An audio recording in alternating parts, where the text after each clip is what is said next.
Bing, bing, bing. Bing, bing, bing, bing, bing. Okay. Hooba dooba dooba dooba dooba dooba hooba dooba dooba dooba dooba dooba doobo. Hooba dooba dooba dooba dooba dooba hooba dooba dooba dooba dooba dooba doobo. Hooba dooba dooba dooba dooba dooba hooba dooba dooba dooba dooba dooba doobo. Checky 1 2 check. I can't hear myself talk. That's okay. That's because I ran it mono. So this way I could hear the guitar. Uno momento.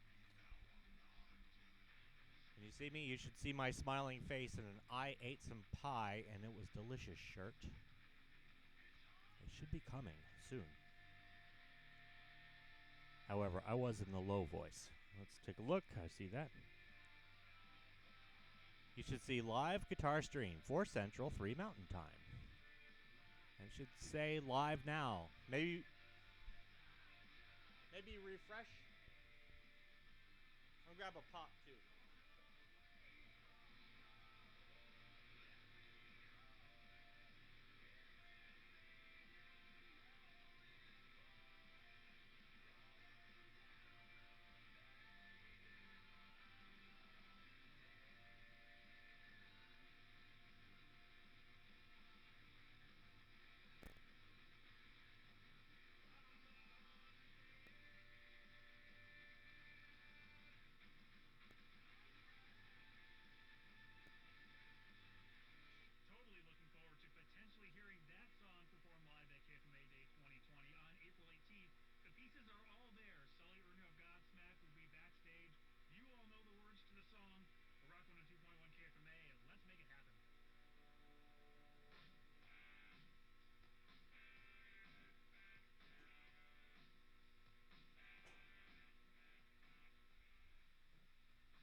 Boy, oh boy, oh boy.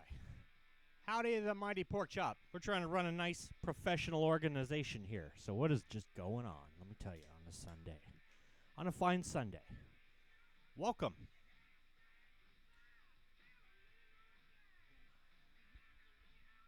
Howdy, howdy, howdy.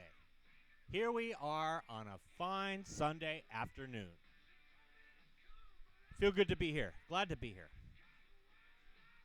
It's been quite a fun week, I gotta say. Sorry I was a little late in starting. I was born 2 weeks late. That's my excuse. Jack the Rabbit, what's happening, my friend? Just popped over. Oh, okay, so Hack's got something going on. Well, tell him to hit the pause button so I could do mine, and he could go back to his. No, just joking. Good seeing you, man.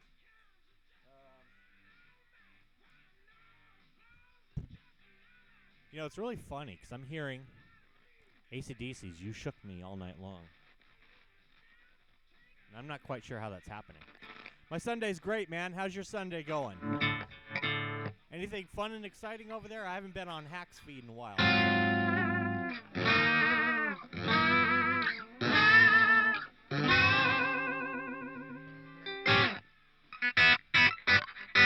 Yeah, so I went ahead and I just put up a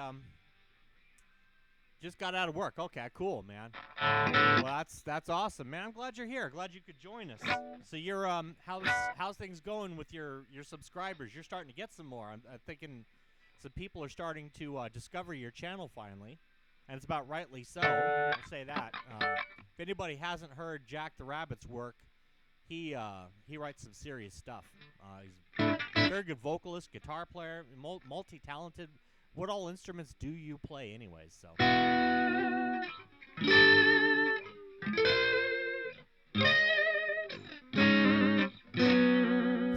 so far from what I've oh wow, well that's cool.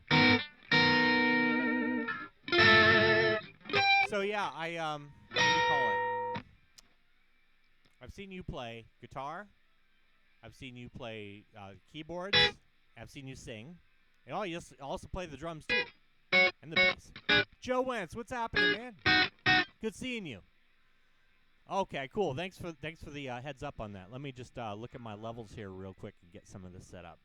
I might lower the other one a little bit too.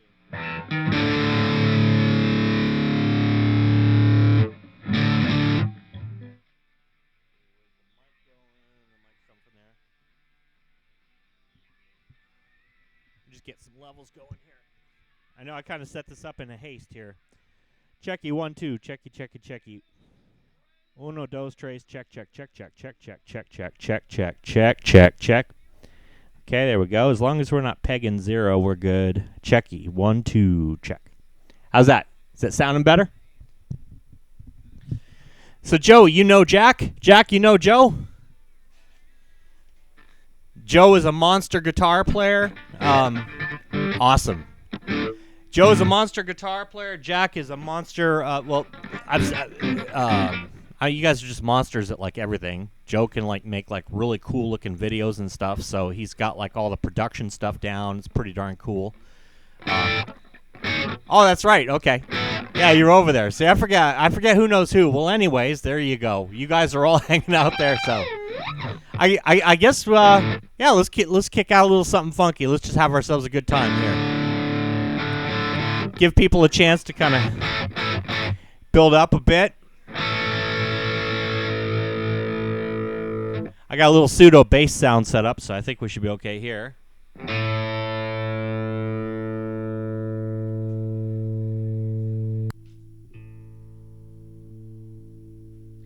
Let's get maybe a beat happening. Oh yeah, feeling funky.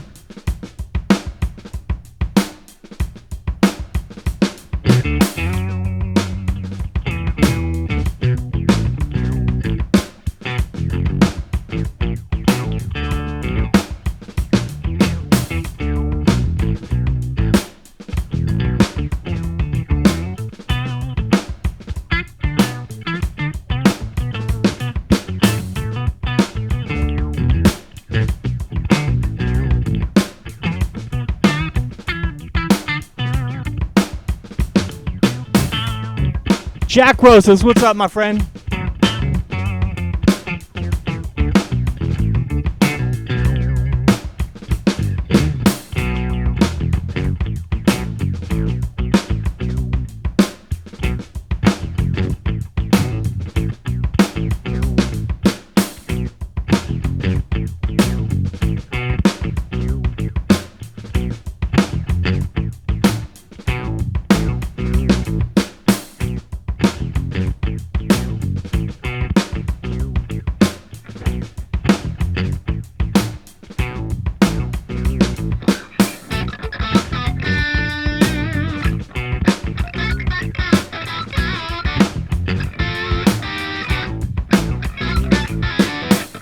Dwight, what's going on, dude?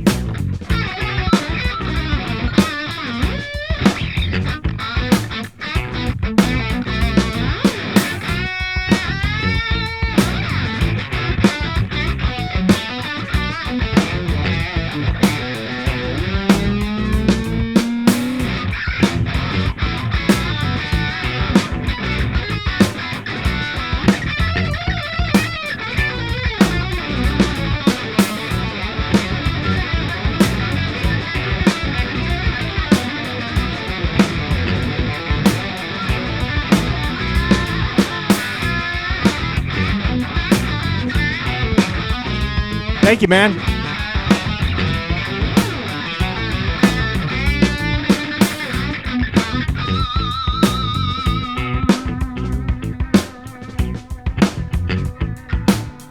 Now, the thing about it is we roll down a bit on the volume with this here.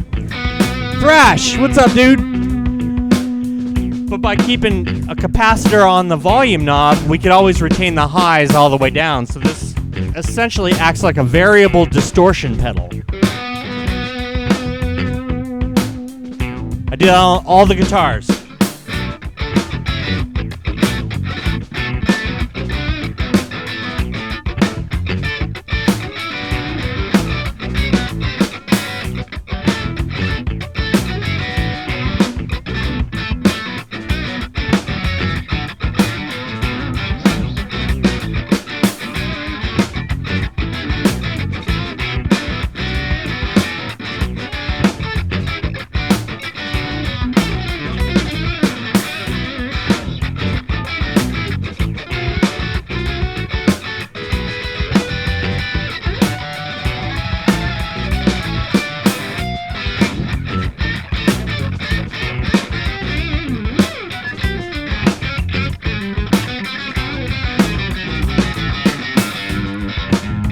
Rick, what's up, man?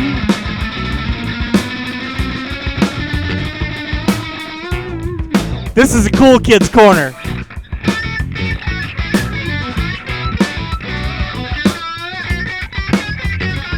And you're definitely one of the cool kids.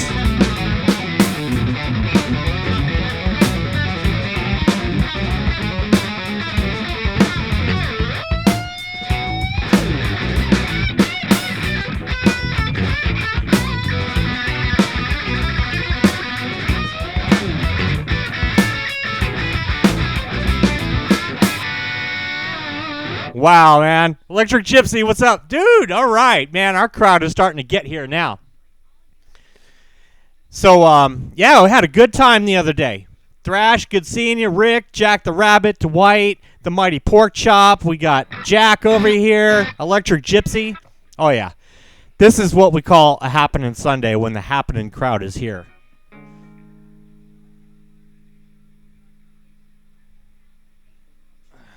How is everybody's weekend?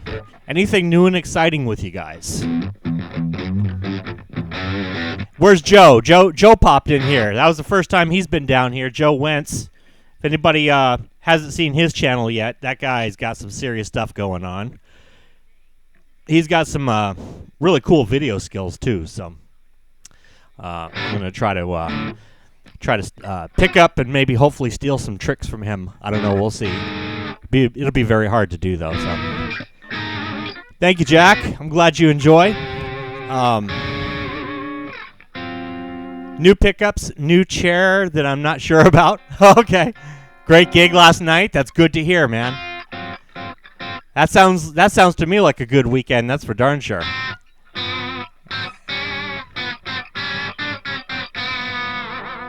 So yeah, I got to join Joe and R2, R3 Locking Nut, and Dave, Stafford's Music Studio on Friday, and that was just a real blast. And a lot of you guys were able to come out and hang with us for that, so it made me feel right at home.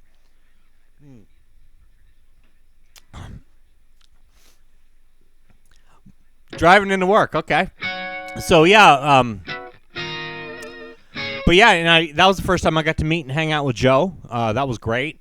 I've seen some of his work, so I know he's a monster player, and so it was kind of nice, And R2, of course, he does some wild stuff on his channel and all that. So it was kind of nice to be able to actually sit down and talk to these guys in real time and get to know them. Really good bunch. And that's a great live stream. So anytime I can kind of stay up past my normal bedtime on a Friday, I'll definitely tune in and hang out and try to chill with the gang. Oh, yeah. Yeah, Jack, you sound like you got a schedule that's somewhat like mine with that. I know. I'm in bed by that time. Well, not really like by 8 o'clock, but usually that's kind of like the wind down moment. Okay, we, my wife and I would catch our shows a bit, and then we're off to bed, that kind of thing. But take the dog out, of course,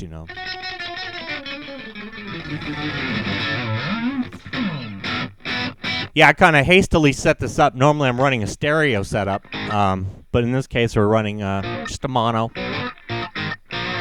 So if there might be a little extra delay in the guitar, normally it's not quite that pronounced in stereo. But so Jack manages a bakery, so you're up at 2:30 a.m. Okay, yeah, no, that's a hardcore schedule right there.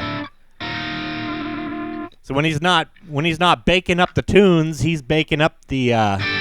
Baking up the jams. The Mighty Porkchop. The Joe Wentz Project TV, Thrash Metal and Fun Riffs, Jack the Rabbit, Jack Rosas, Rick Romanelli, Dwight Bailey. Jack the Rabbit makes food and music. Heck yeah, man. It's so funny because I'm on I don't know, some of you guys have this set up or not on YouTube, but where you have the, where you kind of can sort of vet comments before they actually come on, so that this way it sort of keeps spammers off of there and stuff like that. I've always had mine set up to do that. But it's really funny because I might put something up and somebody would be like, first, right? Because I think EJ's really kind of got that going, you know, where he's like always the first to post on something. And he'll be like, first. And for some reason, EJ's knows when he's first, right? Anyways, but I had somebody, who was it? I think it was Geraldo. And he thought he was first. But the thing is that he couldn't see the comments because I hadn't had a chance to vet them yet, right? And Jack was actually the first one. So Jack the Rabbit had put first on it. And it was kind of a funny thing because it was like you can't sorry, but you can't outrun the rabbit, man. So Jack Rosas likes food and music as well and beer. Jack the Rabbit's two passions are cooking and playing the guitar. That's cool. So it's kind of awesome, and you're getting into doing both those now. From what I understand of the Mighty Porkchop, the Mighty Porkchop is actually phenomenal at cooking as well. I'm not sure how you manage that with pause, but, you know, it's always pause for thought. You know what I'm saying? Pause for thought. The Great Vanzini. The Great Vanzini.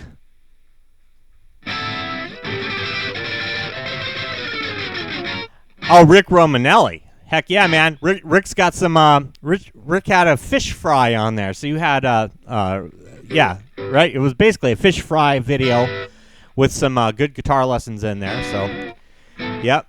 Rick's another one. We all like to cook, you know? Oh, yeah. Fish fries are delicious. I know we got a nice big chicken cooking today, but we take, I've always been a pasta man, you know? Usually, like, take those little grape tomatoes and,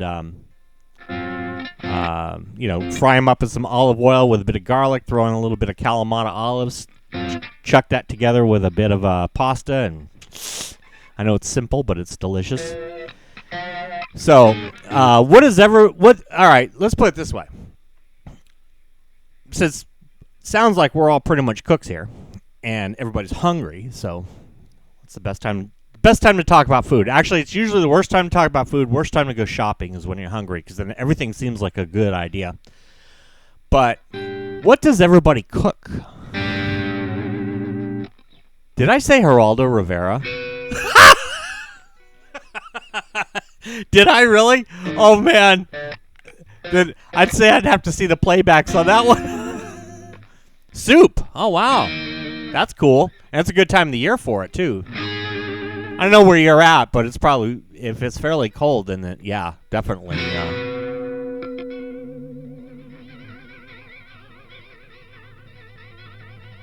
Italian.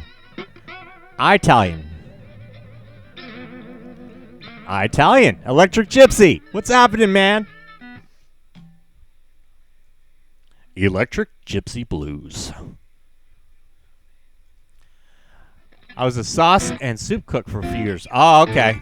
So yeah, having done it out in the field, out in the trenches, so to speak, you really get to learn the craft pretty well, I'm sure. Jack the Rabbit grew up in the East Coast in an Italian neighborhood. Oh yeah, and in the East Coast, those Italian places are so competitive with one another. So. PGH live jams with his kitchen manager. Oh, that's cool. Small world.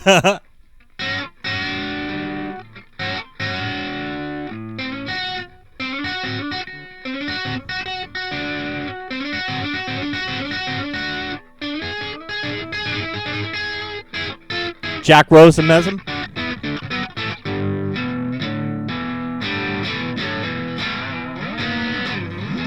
So I'm feeling another groove. Let's see what we got here.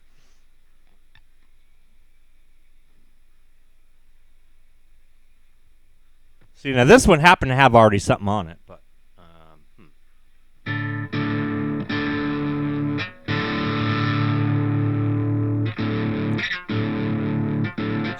try to solve your. Come on, Thrash, you should know this one. Well, this one here is imaginary number, so it's I. Of course, some textbooks may read it as J. electrical engineers tend to see it as J, or some of them do. 8, 2 cubed is 8. And that, of course, is the sum symbol. So we ate some, and of course, pie, and it was delicious. So I ate some pie, and it was delicious. This thing here, I hated that in school. Couldn't stand those imaginary numbers things. But after a while, you get used to the stuff. But that's a good question, Jack. I have played a 7-string guitar. In this one band I jam with sometimes, one of the guys... he brings down a 7-string guitar sometimes. He has a really nice one, and I think it's an ESP. And it's a gorgeous guitar, but I don't know, that 7-string just, it throws me off. It's fun, you know what I mean? You get down there and do some stuff, but between the width of the neck and everything, it doesn't really, for me, I don't know, the way I play is a little bit kind of difficult.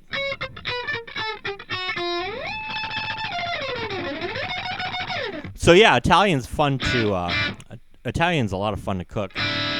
But yeah, the 7-string guitar. How about you, Jack? You play a 7-string? Does anybody here play a 7-string guitar? Now, Rick, I've seen, because I know you own a lot of guitars, but I don't think I remember seeing you playing a 7-string. Yeah, you're pretty much like I am. I'm a 6-stringer.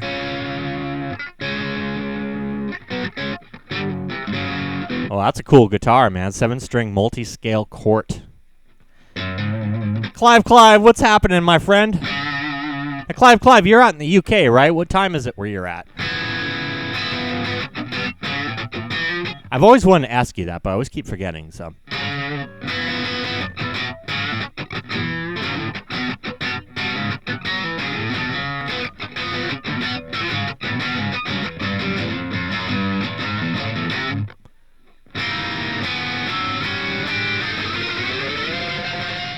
22:28, military time.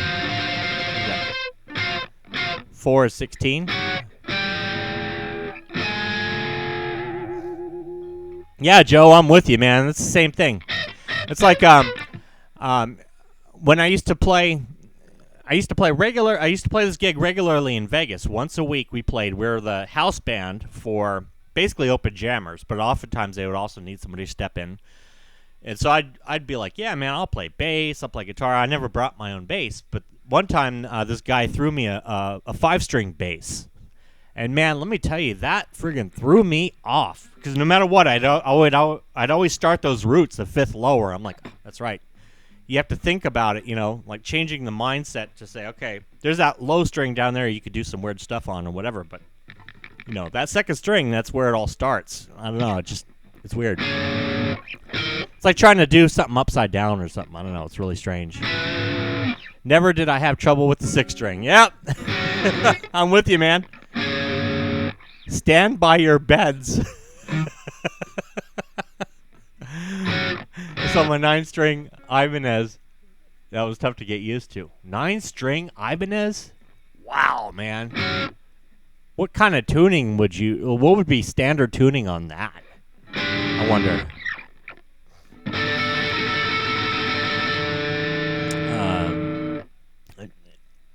Joe Wentz Project TV is just 5 extra frets lower. All your normal 6-string riffs, the scales are the same. I imagine the same notes on the high B, and your scales would be the same on the low B. Yeah, pretty much.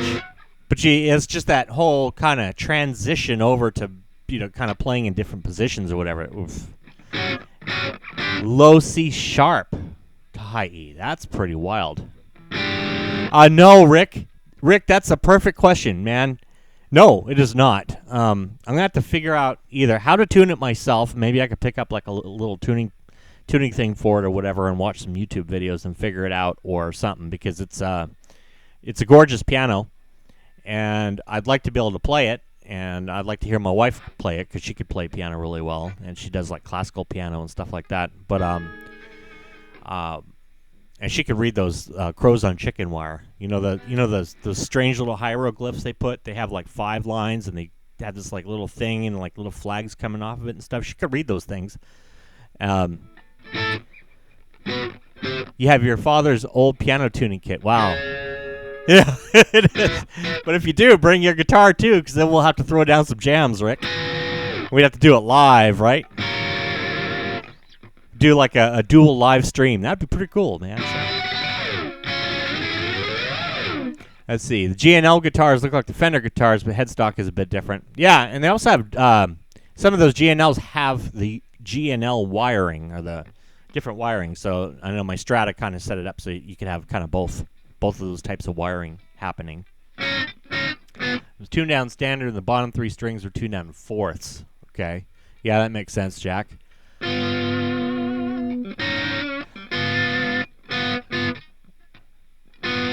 Wow, that's kind of dissonant, isn't it?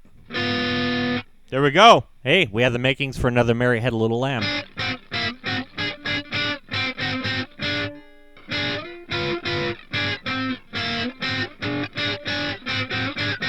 I always envision that hamster. You know that hamster is like...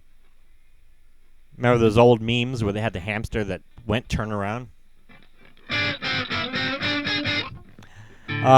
Mine has a treble and a bass knob. Okay, yeah, so yours has the bass roll-off then, right? Is that where it kind of kicks over that high pass?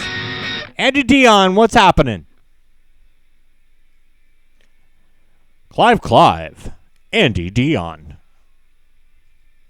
I always like to acknowledge everybody in a low voice. Because if I were to join a stream, I'd love to be acknowledged in a low voice. That would just be really cool. Wolverine, what's happening, my friend? Welcome, your first time on our live stream. Good to see you, buddy.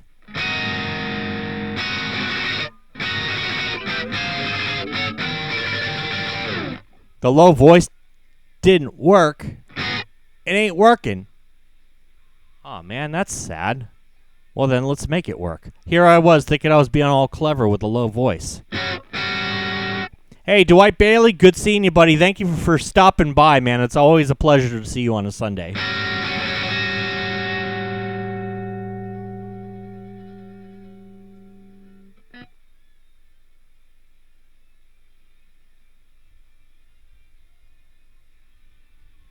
So that is not low voice. Does that sound like a low voice to you guys? Do I sound like kind of lower? No. No low? Man, that's just sad. But you can hear me.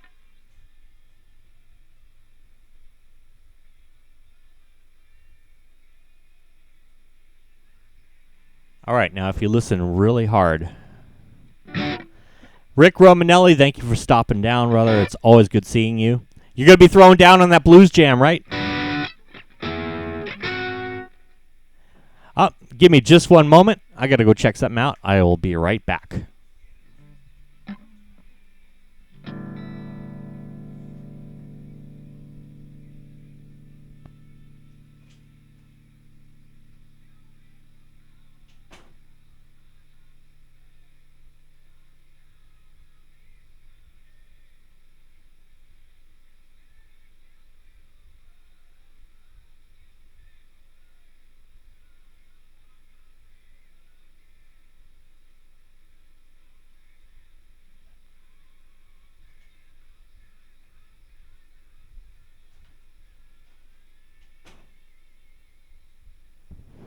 Woohoo!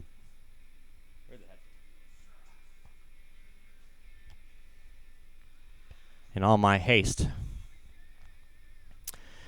That's a very good question. Has anybody scored any cool new gear? Let's see. My pleasure. Let's see. And yeah, so I'm hoping Rick throws down on there too. That'd be pretty cool. He did some cool jazzy stuff the last time on Over the Funk tune, so that'd be interesting. All you guys, if you haven't laid down for the blues challenge, right on. Of course, your Electric Gypsy Blues. That's in your title. If you did not throw down on the Blues Jam challenge, then that would be false advertising, and they could come after you for that legally, man. So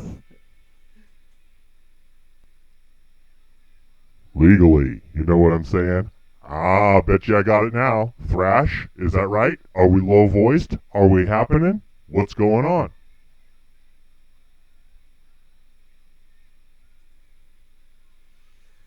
Ah, ha, ha, ha, ha.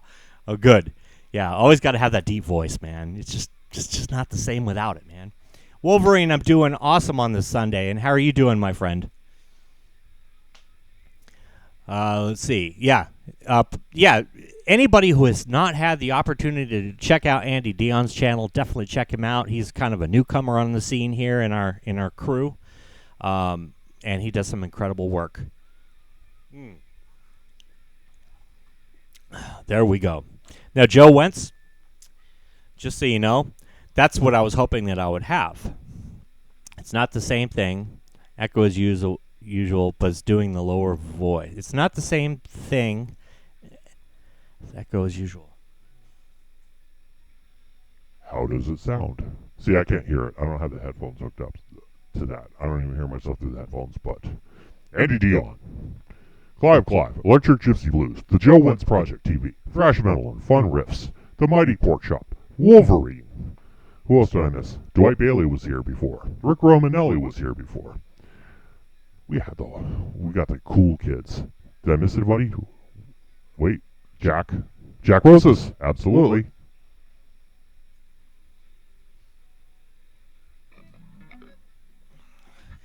And what has Jack Rosas got brewing up?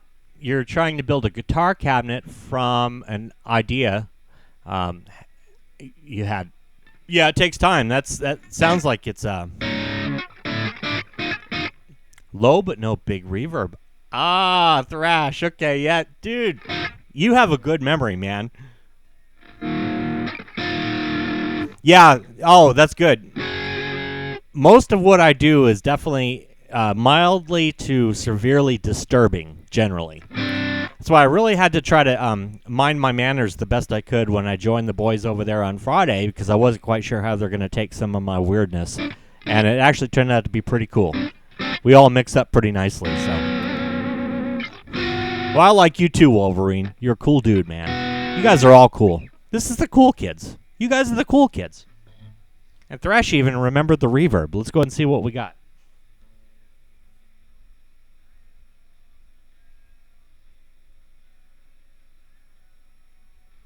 Thrash.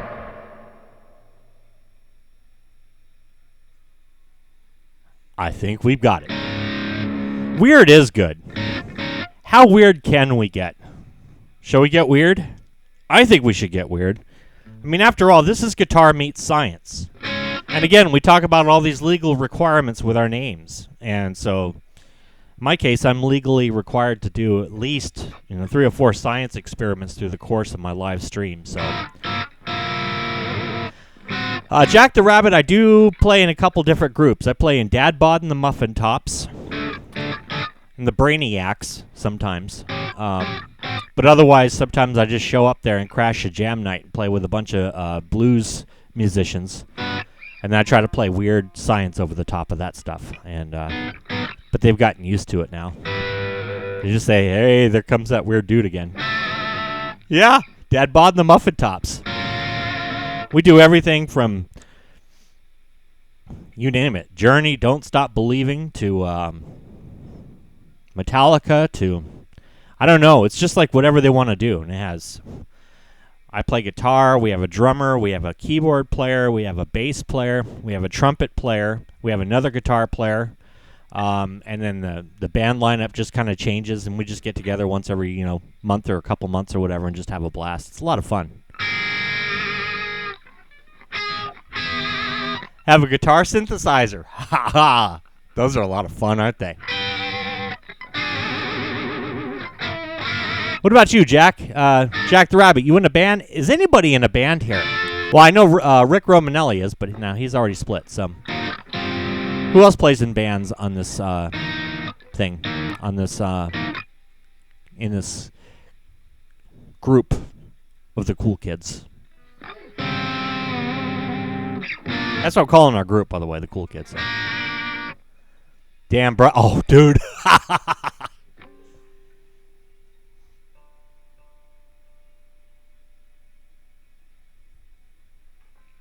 Clive. Man, can I tell you what? Well, here, let me tell you about our trumpet player. Our trumpet player happens to be an engineer. So what does he do? But he takes his trumpet and he literally clips off. He basically cuts out the middle chunk of it, and then he has this plastic, this kind of like crazy, insanely hard plastic material that he puts in there to make it more efficient. So he makes his trumpet like 10 times louder than any off-the-shelf trumpet, and it's like a death ray sometimes. I love it. It's great. What does your shirt mean? Square root of -1 is undefined, or it's I. It's I. It's what do they call that? An imaginary number.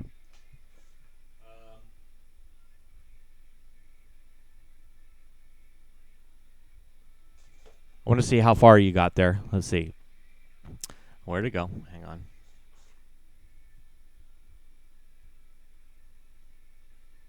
on. Two to the third is 8, right? Yep. I 8. Sigma, that's sum, S-U-M. And then, of course, pi. Pi, you got it down. Got a couple numbers there. Something like that. On to infinity. Absolutely. So, so you got it. Sorry, I'm just catching up with the chat here a bit. So it's I 8 some pi, and it was delicious. Jack the Rabbit. I used to be in a folk group, but my friend passed away last year from liver cancer, and we disbanded. Man, dude, I am so sorry to hear that. That's, yeah, man. That's really something. Dave, a friend of his went ahead and let him know. The friend of his is fighting cancer as well. So he's kind of encouraging everybody to get up there and maybe do some Zeppelin or AC/DC or something like that. There's some of his favorite bands. So I'd check out Stafford's music studio channel and take a look at his Immigrant Song video. And he's got some info up there about that. So, everybody, I'm going to try to do something as well, some kind of crazy version of a Zeppelin song for him. So, but yeah, Jack, I'm really sorry to hear about that, man. That sucks. Lost a lot of good people to that, man.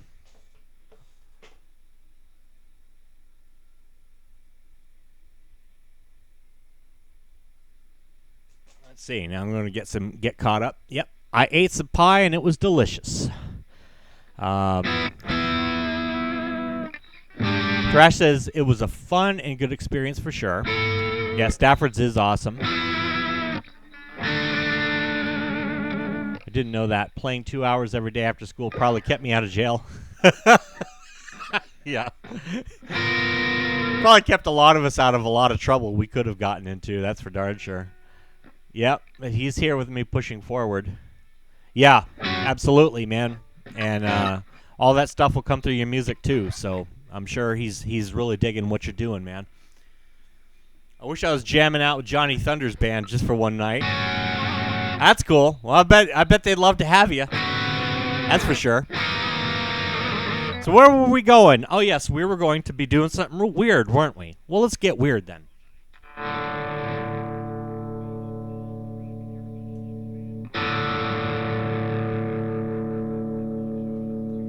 Okay, so we have the goal.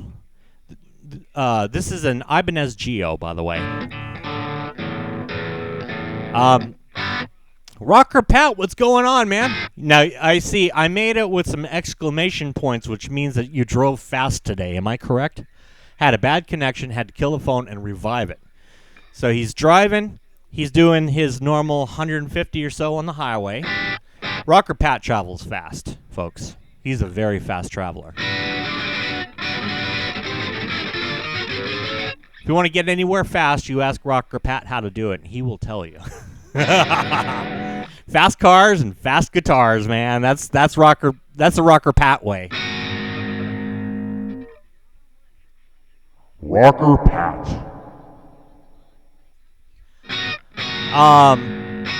Like Stafford too. I'm Midwestern and could tell a good dude when I see one. That's awesome, man. Practicing breaking the law. Look out.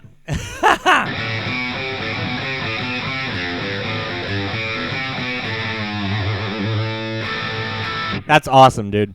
Can't wait to see your version. We're lined up for that, man. And like I said, also too, I'm gonna keep on spamming all you guys with this. I do have a blues challenge, so if you haven't had a chance yet, pull that bad boy down, throw some blues on it, because I'm gonna make you guys into international stars. That's my goal. And what I'll be doing with it is that I will be entering each and every single one of them into a very special playlist I have set up.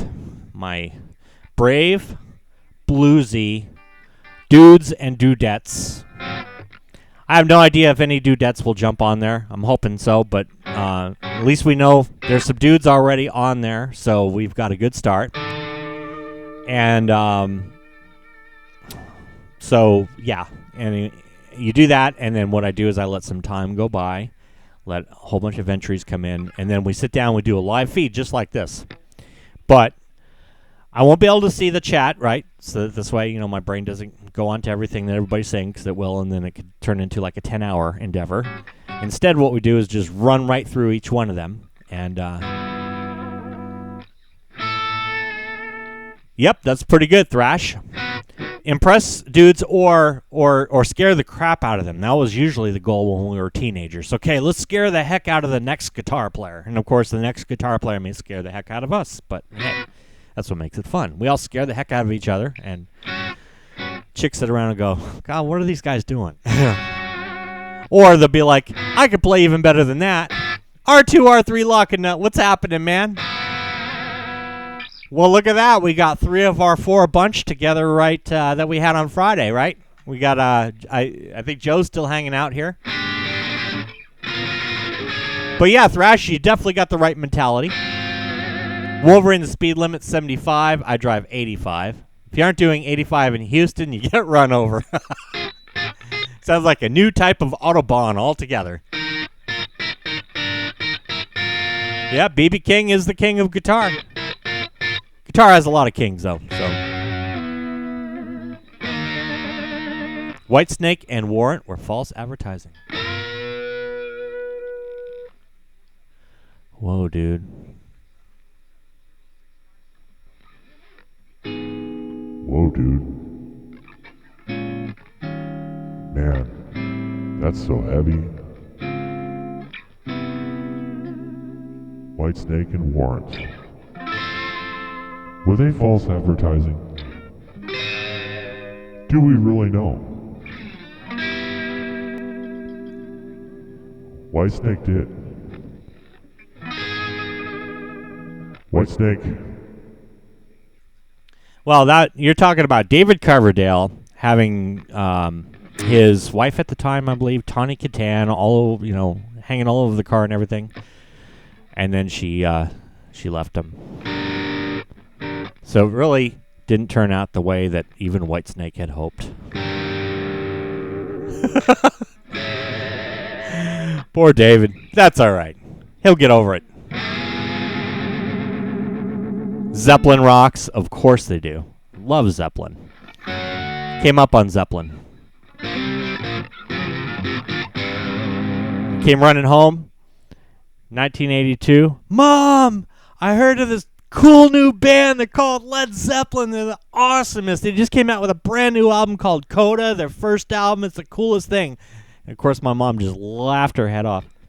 She was like, you realize that the drummer's been dead for 2 years and that's like a collection of outtakes? I'm like, no, I did not. Mother knows best. Make sure you have your earplugs handy, Jack. I watched Megadeth videos for political reasons.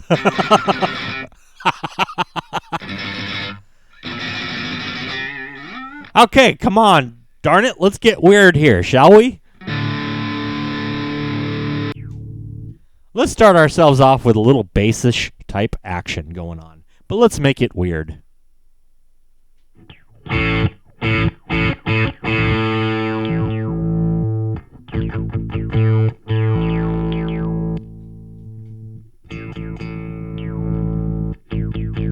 That's kind of weird, isn't it? Then we get a beat going. Now here's how we get weird, okay? What we want to do, what I prefer to do, is to be rhythmically consonant. however, tonally dissonant. See, that's where the key is, right? If you can make it rhythmically consonant, which means that everything follows the rhythm really nicely, then at least you establish some sort of psychology in the listener's mind to say, this is acceptable, right? But then slowly you start bringing it out into the weird realms, and then, of course, oftentimes the listeners don't quite know what the hell to make of it. And when you get weird looks, that means you're doing your job perfectly. So let's see what we can do here. We always start off with a beat. Okay, that sounds kind of swingy. Kind of like 311, yeah?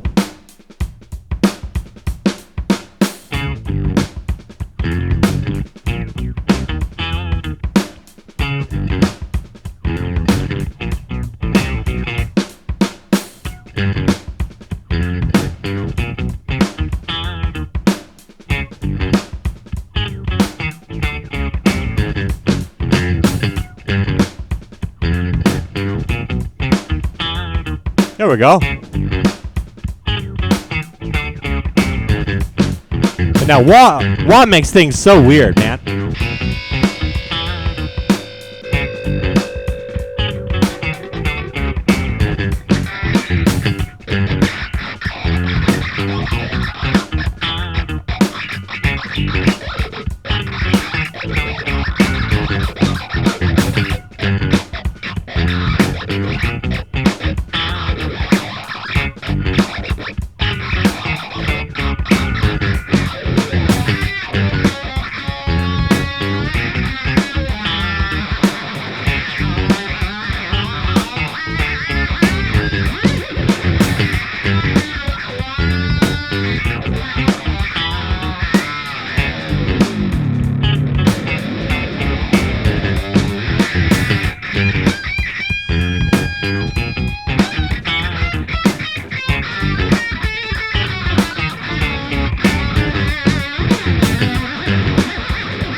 All right. Thank you very much. Thank you very much. Now for our next one, we're going to be doing this here. Boy, the guitar went way out. Hey, science here and an Incubus disc. Ha ha! R2, R3. We got the whole gang here, man. That's so cool. Getting ready to truck on down the highway. That is so cool. What do you do?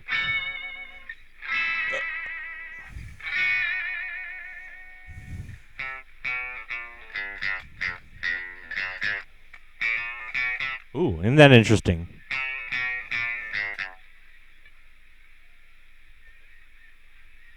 Oh boy, somehow I ended up in patch select mode. That's just sad.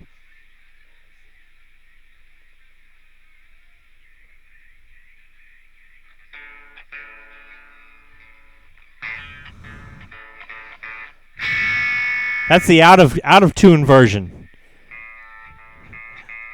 Well, thank you, sir. Thank you, Clive. Getting ready to truck on down the highway. So you do a lot of traveling in your job. Check out Fungus Among Us for the rare demos B-sides. Wow. Fungus Among Us. Or Fun Guy.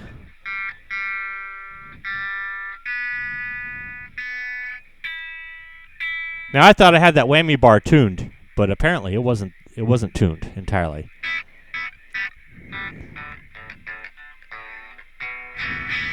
Who wants a cookie?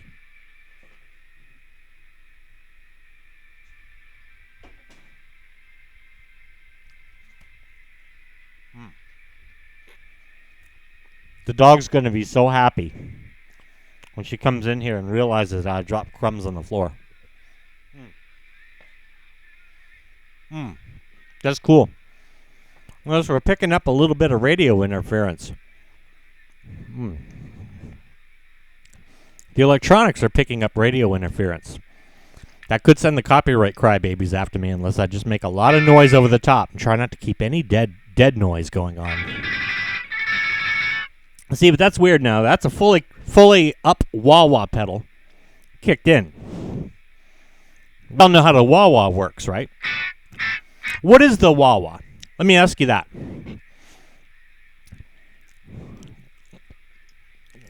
Without Googling it. Stay off of Google. Don't touch the Google. No Google allowed. Well, Clive, there are other cookies waiting. Come bring the blues, my friend. Yes, but scientifically, what R2? Okay, look at it this way. We know that the volume knob is actually a resistor, right? Potentiometer. Dan, what's happening?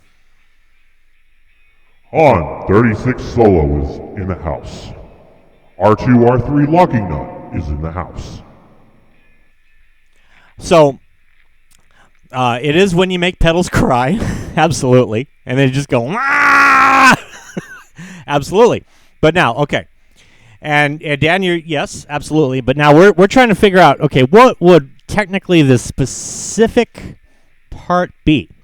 Like a variable tone adjuster? Yeah, somewhat. And I'm glad you guys are not touching Google for this. Okay, this is a resistor. As are these pickups. These pickups are also essentially resistors as well. But a wah-wah pedal is actually an inductor. So an inductance is created. Now, in terms of scientifically exactly how that works, I have no idea. Like I said, it's one of my requirements is guitar meets science. In order to be allowed to carry this name, I must throw in some science occasionally. Guitar and radio meets science. Yes, sir. If we could only put a whammy bar on the radio, then we'd be in really good shape. Ed Dana. So great to see you, my friend. Are you going to be bringing the blues with you, my friend?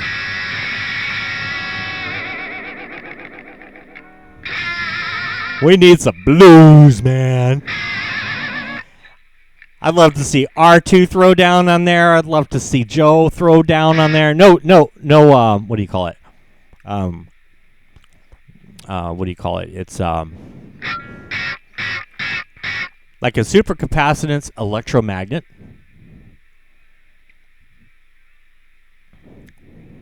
That would create an inductive field, absolutely.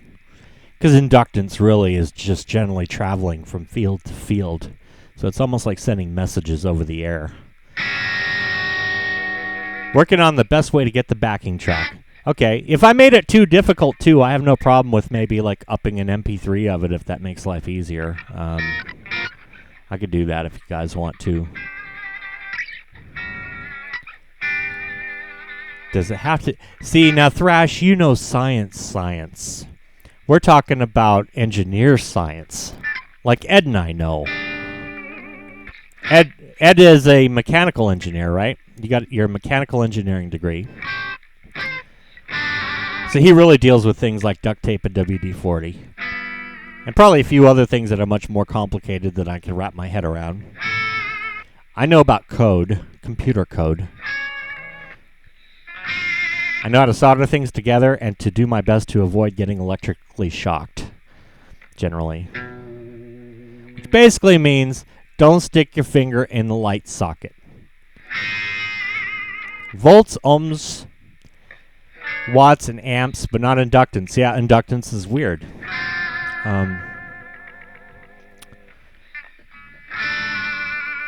Generally, that's usually up to the power engineers. They really tend to know that stuff, the high power engineers. I never wanted to deal with anything that was that high power. Do you know that there was a dude who had climbed up on a light pole? So imagine now, you got these transformers up there, and for some reason he decided he wanted to walk the wires. This was really quite brilliant. Brilliant in quotes, that is. And he ended up getting to the point there where all of a sudden he completed the connection with the transformer that was up on top of the pole, and he literally became vaporized. He literally just was not there anymore. There was nothing of him. Yeah, true story. That's some scary stuff. Let's see. Hello, Ed, Dana. Just checked out your video, Skinnerd. Yep. Linda, the cool bass player, loved it.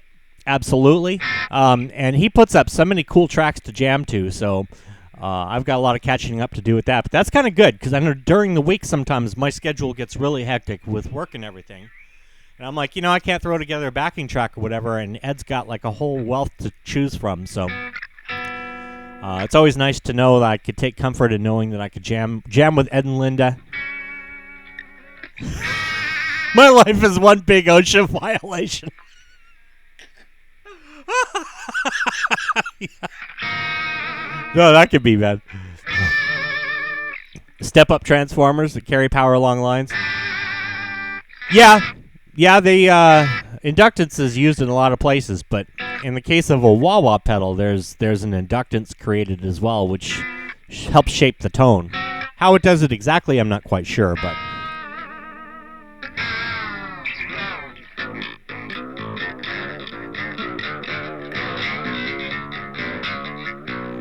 that's my 7-string right there.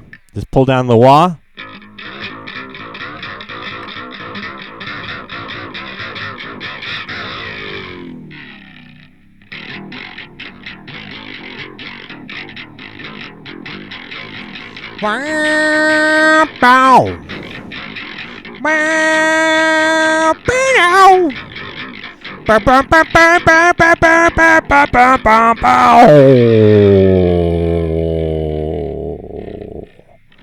Something just so relaxing about that.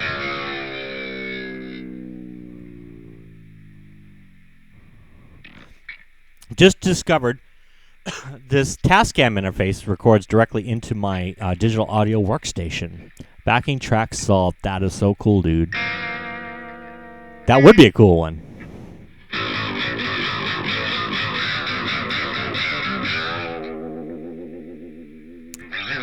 And just so you guys know, Thrash is our resident scientist. So when we say guitar meets science, Thrash headed over.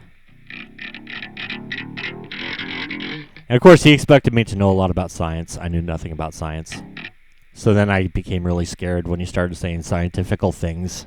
And I said, well, it's just a catchier catchier word than engineering. Science, guitar meets engineering.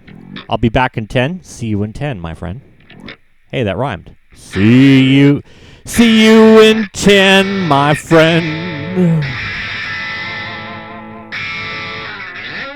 Let's do some weirdness.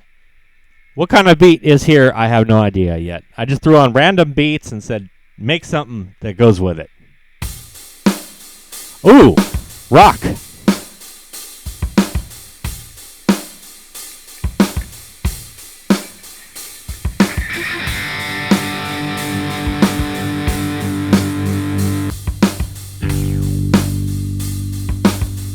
There we go.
God, that note is loud. Let's try that again, shall we?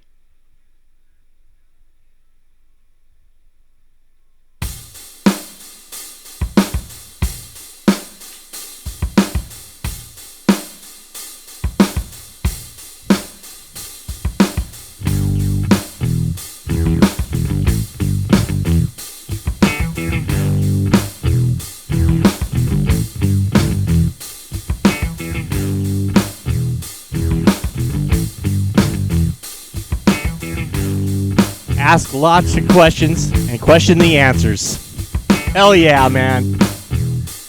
I got no degrees, man. Just seen lots of documentaries and like looking up at the night. That's cool. Yes, thrashes, the teachers hated me for questioning the answers. Sometimes you gotta do it.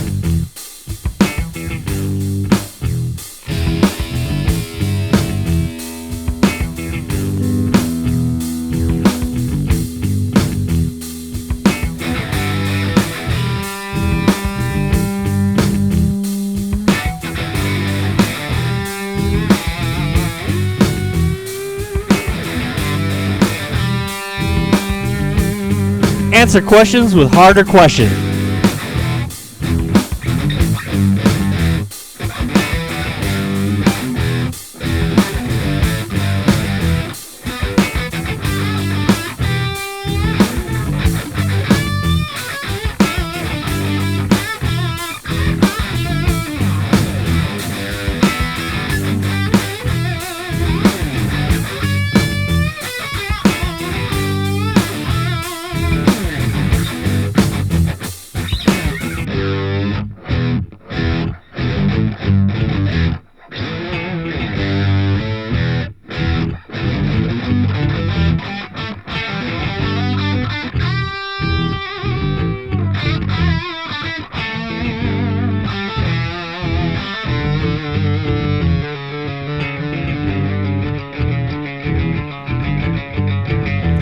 Question everything.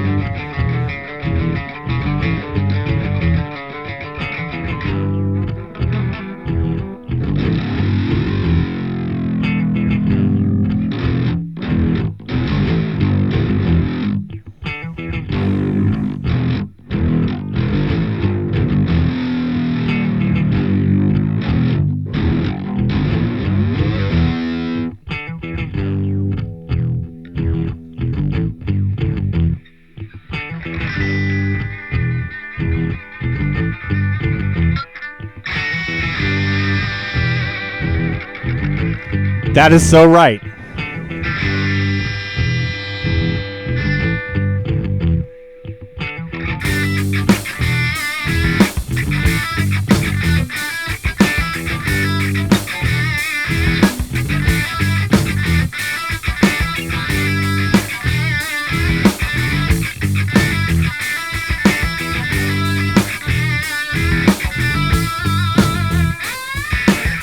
Bet I can't do that with my Strat Trem. That's pretty good. Well then, let's conduct a science experiment. Craig Flowers, what's going on, man? Hope you're going to be throwing down on some blues for us.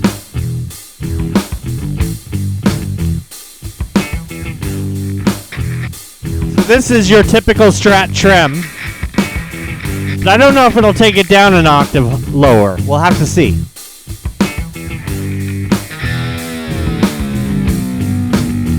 That's as low as it goes.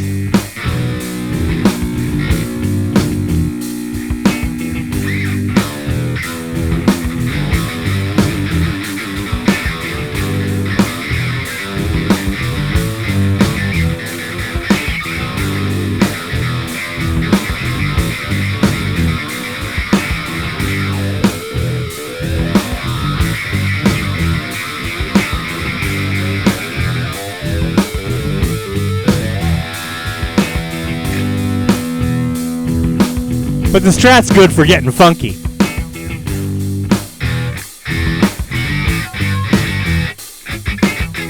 Actually, I dropped it down to a low B. My Strat will go that low.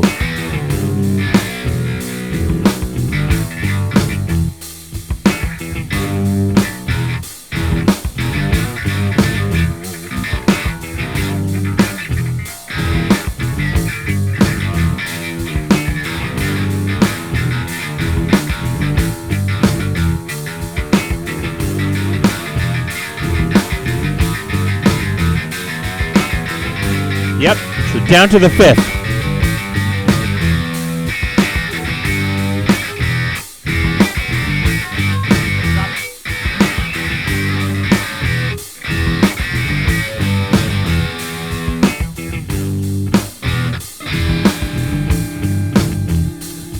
When someone asks me a question, I don't answer the question. I answer the questioner. Ha!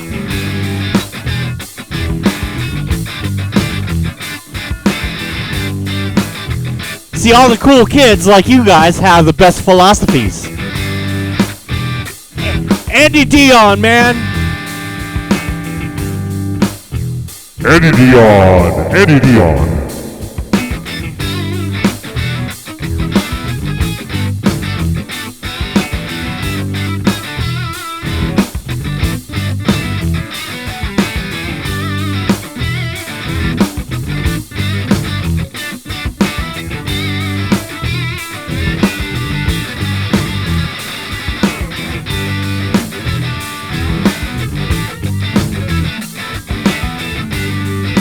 Oh, that's cool.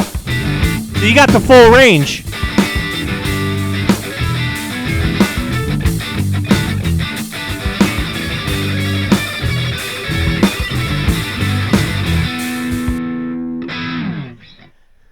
Yeah, you got the full range. So I guess when you put that thing down to the body, then you can be pretty confident you'll be hitting that octave. So then you could go ahead and build up your lines with the left hand from it. Hello, hello. I just did a 1 minute. I just did it 1 minute ago. It's not bad, but not great.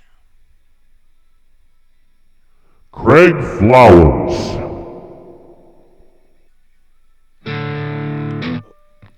I have a 61 Music Master that's like 22-inch scale. That's a short scale, isn't it?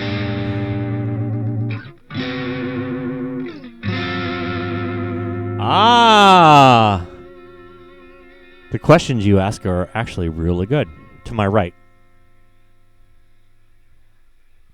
As I'm sitting here now. To my right. My right. Ah, that. This here. Well, let's go on a little field trip, shall we? I love questions.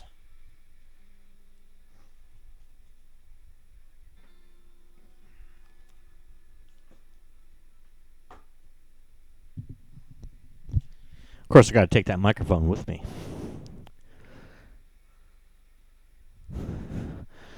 This here, my friends, is a Radio Shack stereo power PA amplifier MPA 200. It's 100 watts per channel. Heavy as all hell. Can you see how sharp those parts are? Can one imagine dropping it on their foot? Imagine that, especially like in the morning, you're just carrying it, and all of a sudden, the handle, like, you're carrying it by the handle like that, because that's a handle, it slips out. Ooh! Dropping it on your foot would be so damn painful. I couldn't even imagine it, man. That would be a royally sad situation, wouldn't it? Yeah. That would just, oh, man. They made those things really heavy back in the day because, you know, the stuff that was required to, you know, be able to give them that power, 'cause that's a lot. Bumblebees. Bumblebees! Bumblebees, what's happening, my friend? Good seeing you.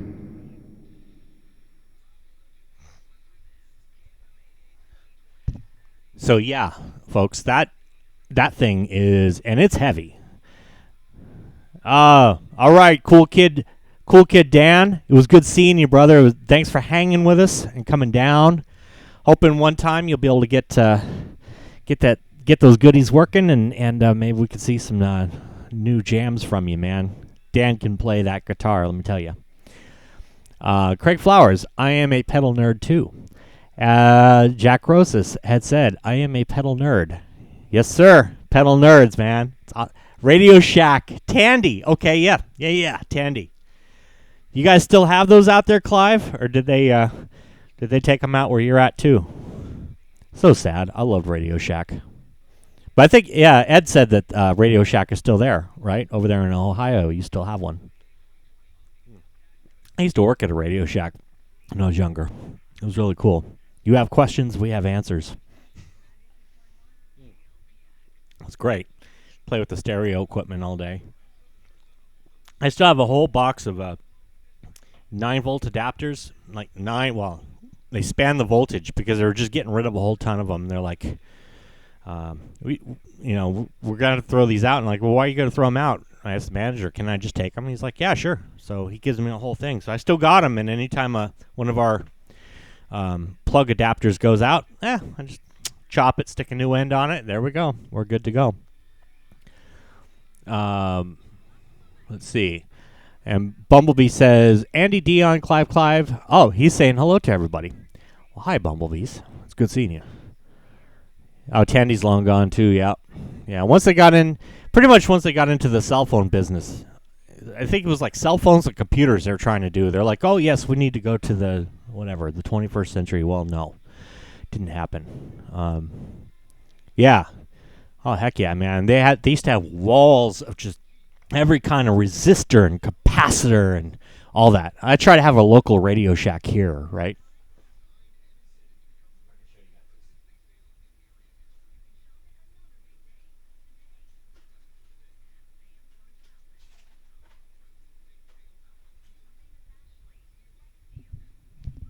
Switches.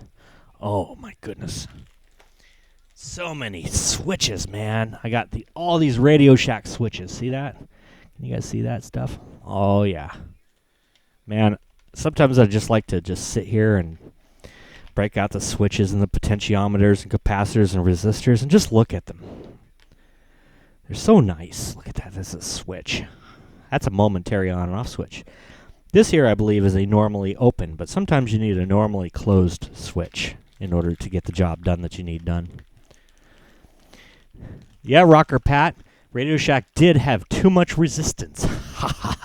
They're always saying, Om, join the resistance. Om. Om. I think I need the proper voice for that. So, what do you think? Should I throw on the proper voice? Let's see. Om, join the resistance. Om, join the resistance. Craig Flowers says, I love stereo equipment. I irritated the Radio Shack people hanging out in the stereo room all day, dreaming about all the Oh yes, that's right. If you say shit, then what you have to do is type it out the way Craig did, because in this way, otherwise I have to get up and hit the buttons and approve the comments. Oh my God. You're lucky, Jimmy. I do feel lucky. I feel very, very, very happy to be able to do that and look at switches and resistors and stuff, because Radio Shack is no more. I used to go into my local Radio Shack and just go to all those slat walls and just stare at them all day. And then when I worked there, that's pretty much what I did too. And looked at all the antennas. It was just great. So Craig, man, you're throwing me a good challenge, okay? I don't know that language, so let's go ahead and see what we get. Pius lesu domine dona els requiem. Does that sound about right? Thrash is back. Thrash is back.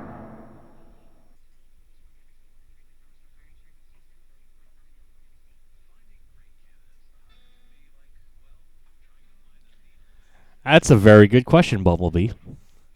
Let's take another field trip. Let's see here. So, this here. Hey, there you guys are. Can you see yourself? Ooh, look at you. That's the cool kids, everybody. You guys are recursive, which means you go infinitely into time. Therefore, you folks are actually the infinity crowd. I knew something about you guys that way. Look at that. That's my cell phone. On top of the PreSonus audio box USB. That cord I fixed. That would be electrical tape. That'd be a horrible electrical taping job. Would you say so, Ed? You know, because you're a fellow engineer. But yeah, it has a 48-volt Phantom on it. And right now it's running in mono through the OBS. So you can see the level jumping there, audio box too. So, yeah, it's pretty cool. You can see through infinity. Wolverine, you could count to infinity and back. You could probably count from negative to infinity. Negative infinity to infinity. Death called, and they had a near Wolverine experience. With a slight curve from light refraction. Oh my God, now we're getting into optical physics. Damn, man, that is just scary, let me tell you. Optical stuff really scares the crap out of me. Jack has a Fender twin reverb, and the light is on, but no sound is coming out. The light is on, but no sound is coming out. That means you're getting AC power. That's a good thing. If no sound's coming out, you checked your speaker connections, correct? Well, with a slight curve, I can see to infinity. Yes, he is. I have a couple carvers too, but they need new electrolytics. Okay, yeah, gotta switch out those caps. Once those caps get like that, or sometimes you can't see them like that, you know. Dante, aka Old Man, or should I say, Old Man Dante. Dante, a.k.a. Old Man Dan. He is in the house. How you doing, Dante? Good seeing you, my friend. let's see. It says, one of my messages, oh, here we go. Clive has a very interesting nugget to share with the bunch, so let's go ahead and share his nugget, shall we? I have to hit the show button in order for him to share it. Give me 1 second.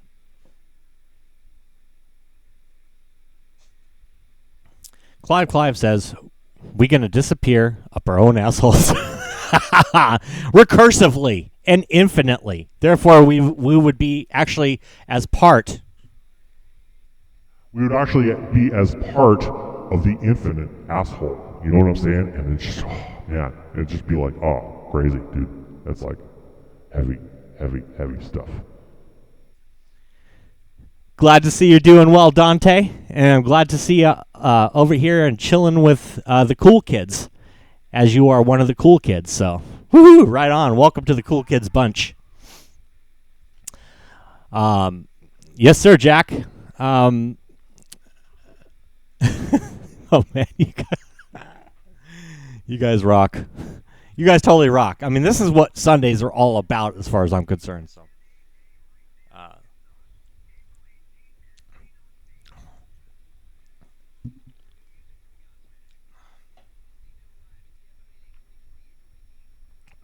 They look like big, strong hands, don't they?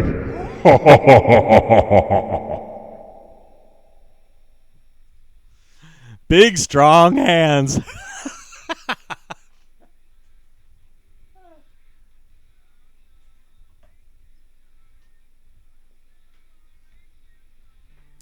Okay, so we have a pedal nerd. Am I correct? I have number to the CEO running Carver now. Sending my true sub EQ signature 12BC claims only EGR with accurate schematics, though I'm not sold despite having sent it to him for repair. Wow. Can you do one of those announcement reminders thumbnails ahead of time so we remember? Oh, yeah. You talking about Thrash, you talking to me about the... Oh, yeah, okay. I guess so. Actually, I know what I did last week was I actually set kind of like a couple hours before, I kind of like set it up to like, there's a little reminder thingy on there. So I guess it'll probably say something like, he'll be live in 2 hours or whatever. Craig Flowers, good seeing you, brother. Thank you for coming and hanging out with us. It's always good to see you on a Sunday. And I look forward to your entry, my friend. It's going to be pretty cool, man.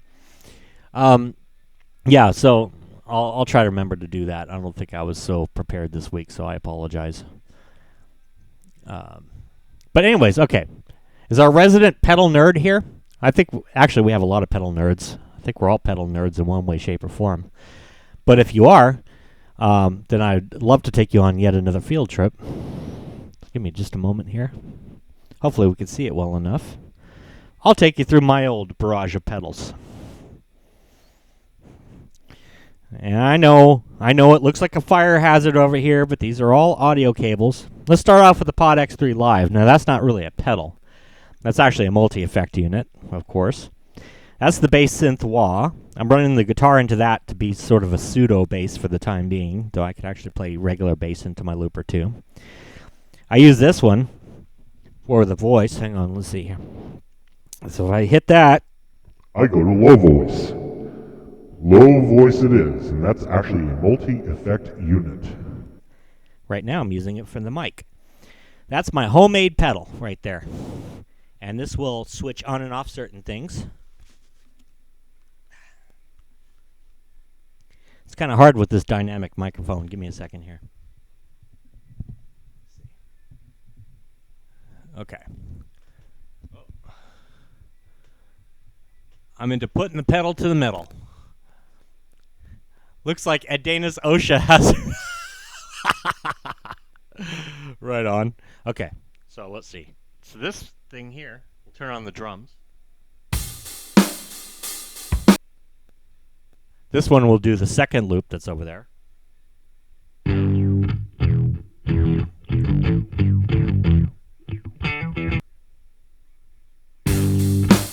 I hit both of them, and there you go. You've got that going on. See? Of course, I have like the all stop button, all stop, all start type thing, so you could do this.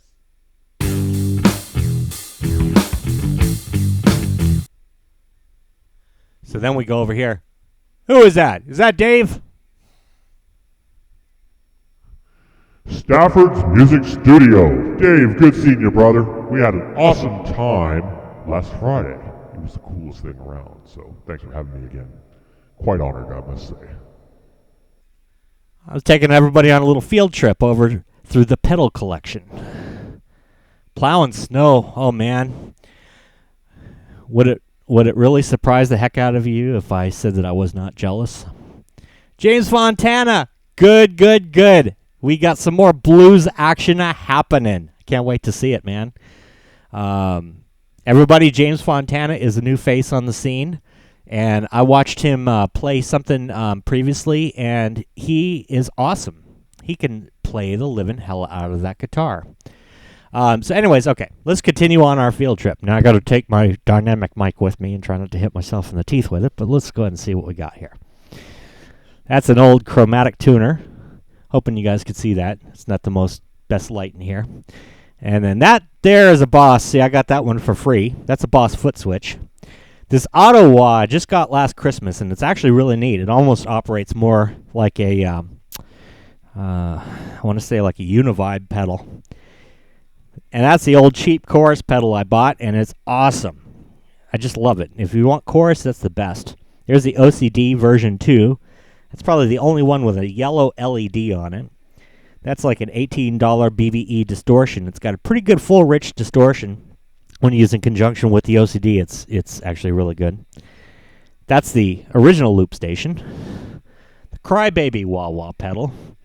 A volume pedal that an old drummer gave to me a long time ago. That's the $20, or actually like $35 GDI 21, which actually does killer amp sims, so it's loud as all hell. Bongos. The J station, which my guitar luthier back in Vegas got tired of me carrying on about stuff, right? See, now I get to sit around and carry on for you guys, and it's great, but I was talking to him, and of course he was busy, so he wanted to get me out of the store, so he went ahead and said, here, have this. All right, have a nice day. It was good seeing you. So I got myself a J station, and it actually sounds pretty cool. That there is the Boss GT8 pedal, and that thing is great. I love the Boss, but right now I'm using this one, the Line 6, because it seems to have a little bit better amp simulators in it. But if I want to just go like straight up effects without dragging all those out, then I'll use that. And of course the Morley volume and a project box in the back. There you go. Sorry, I had to indulge you guys on all this craziness. Oh, a wrong mic stand. Let's go here. There we go. Ah, I can see you guys. That's cool, man. That's the goal here, is to inspire. Stafford's.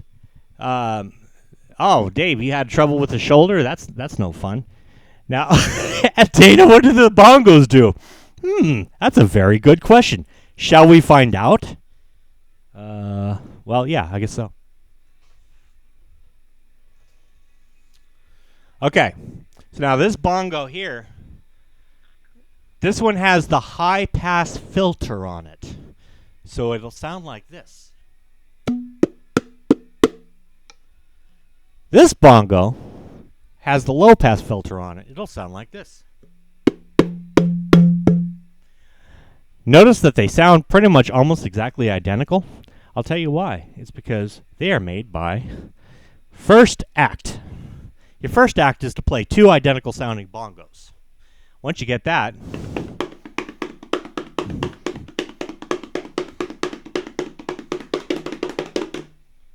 then at that point you are ready to rock. So those I bring when we do like a little jam session somewhere or whatever, and then there's somebody who's sitting out who's kind of nervous and they don't want to talk to people, so I say, here, play some bongos, and they're usually happy with that. You could run those through a Marshall. I'd be curious to see what they sound like running through a little bit of inductance, right? Run it through a wah-wah pedal right into a Marshall stack. That would sound crazy. You got those bongos on my kid's homemade drum set. That's cool. Is that a box of Cat 5? You wiring up the whole house? Oh, dude. Oh, man. Yeah, if I were to show you my wires collection, no, I can't put you guys through that. But they're really organized. Back there is a closet, and I literally hang all my wires over the closet thingy, right? And they're all kind of organized. So you got like quarter-inch to quarter-inch, RCAs, blah, blah, blah, every single kind of wire. I've been around here for a year or two, and over the course of all those years, since I was probably about 15, I've been collecting every single cord I could possibly imagine. So I keep them, and I try to keep them organized. Bongos are awesome, Dave says. Yes, they are actually pretty awesome. You can do a lot of good stuff with that. So you trim your own RJ45 ends. Yeah, I don't know about those complicated terms, but yeah, probably something like what you're saying there. I do that. The Line 6 is a very good pedal jack. That's pretty much what anytime I do a video, you usually hear me directly through that thing. Sometimes I'll mic up the amp, but sometimes that takes a little bit of extra work to get it to sound good. At least this one I know I got it dialed in, especially if you're going higher gain stuff. A wire collection, that's a new one to me. I had no clue. Oh, God, yeah. Oh, man, I have every kind of AC cord, guitar cord, mic cord, RCA to RCA cord, every kind of like USB cord you can imagine. Because I do stuff I tinker around, I rebuild things and do all that. So you need to have a lot of wires handy. Plus, I got spools and spools and spools of wires. Then I've got some of those spools of the other kind of wires so that when something breaks, I could take it apart and wire one thing together to another. So I've got spools of solder all over the place, and just solder, and it's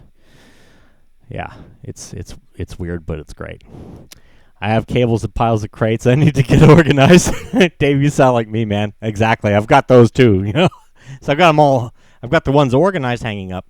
Then I've got the pile of broken toys, you know. So I put all the cables that every time a cable craps out on me and I'm like too lazy to fix it immediately, then I'll just go and drop it in the crate there. And then of course the day comes around when all of a sudden I'm like, darn, I need that extra mic cable. So before I set out to do the project I endeavored to do, you got to stop and you got to solder and do all that other stuff. Oh, okay, now it works. So then it gets out of the box of broken toys eventually. So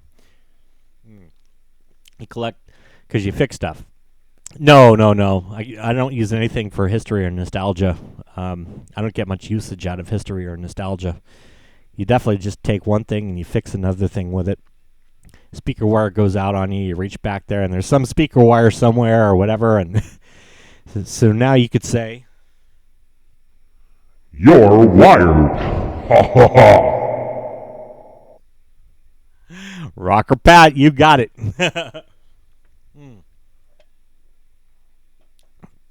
No, I mean, some things I use less than others, but then there always comes a time there where you actually do need it. You know what I mean?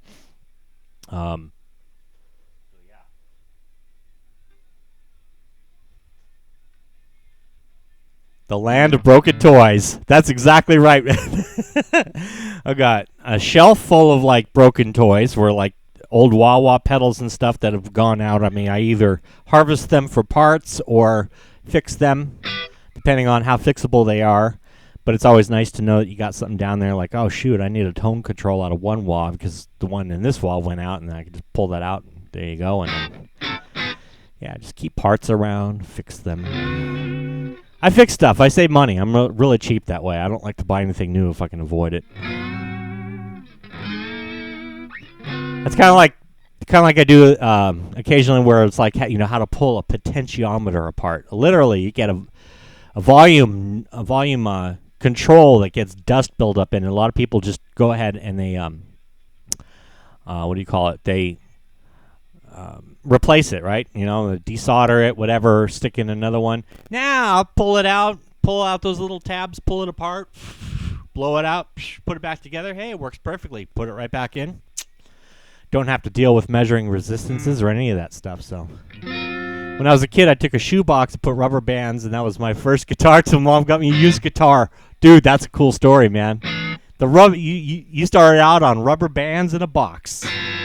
How did everybody start out anyways? Did you guys all do some kind of weird sort of pulling stuff together or whatever? Or I fixed lunch. I fixed a corroded flashlight today. That's actually pretty darn good. Did you use baking soda?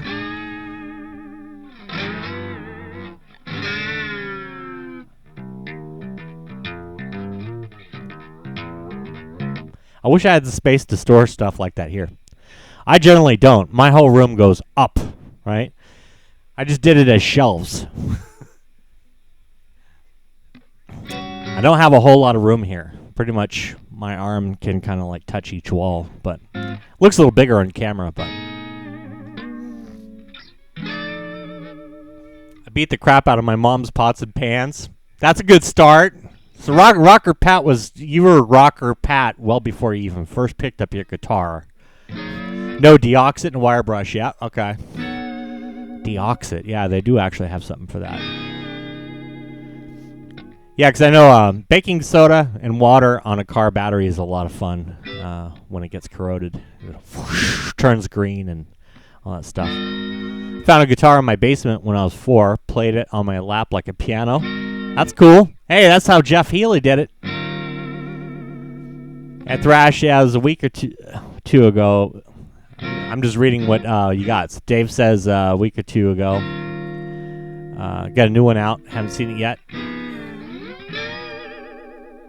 Besides, Dad's acoustic first guitar was a Super Sunburst in pieces for $8 and 2 blank tapes. Dad got it put together for me for Christmas after I brought it home. Oh, yeah. That's awesome. Stafford's hello. Be sure to donate to... Stafford's... be sure to donate to Jimmy's channel. At least $15.95. Thank you. Woohoo! Yeah, Joe, got to cut you in on the royalties, man. Woo! We're going to be rich, dude. Well, heck, I mean, you know.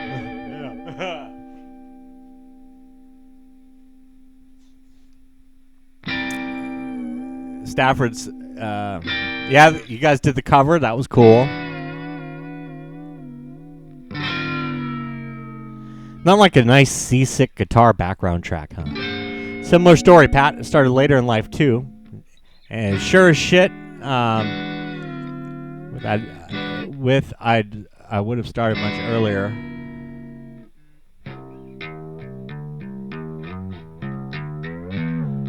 Well, of course, the only way that I could ever acknowledge your chat is if it's a super chat. I thought these were all super chats. I'm still waiting for my $15 from each and every single post that you guys put up. What the heck's going on, man? You know I don't acknowledge anybody's thing unless it's a super chat. For every single thing that I've acknowledged today, that's $15.95. I hope you guys are ready. Hope you guys have really, really large wallets.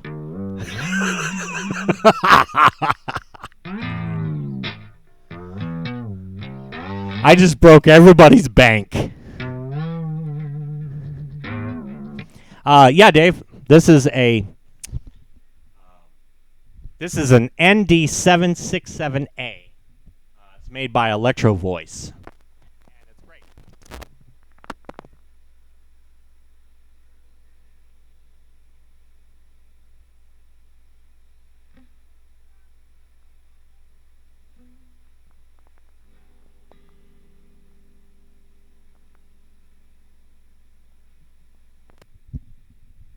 Check, check, check. Now, these things sound great for vocals. I was using an SM57 before, but those really work best on the amps. This one has a nice, good range for the voice. You need a sponsor like my show. Yeah. We all know Dave's sponsor. J-Rag. It's as far as I'll go right there. J-Rag. You'll have to see his playbacks. You can't hear me? Can you hear me now? Testing 1 2. Can you hear me now? Can you hear me now? Check, check, check, check, check, check, check. Okay, cool. Yeah. So, yeah, I would highly advise everybody to go to Stafford's Music Studios channel, watch playbacks from Friday, and you get to learn about the wonderful new sponsor that he's managed to be able to get. It's a wonderful sponsor, and it is actually a very useful product, depending on who you are, of course. But of course, we won't go into too awful much detail on that, shall we? Dude, that was awesome. Had me cracking up. Rice checks, corn checks, Zimowitz. One kid-friendly sponsor. Why, absolutely.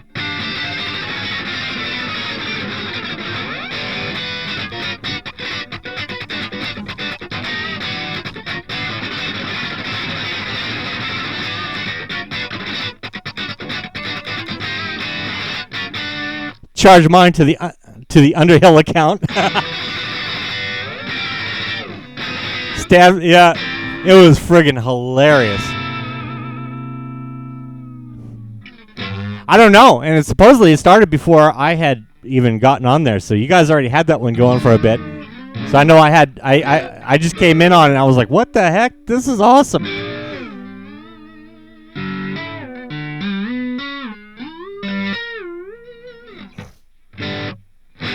Brian S. started it.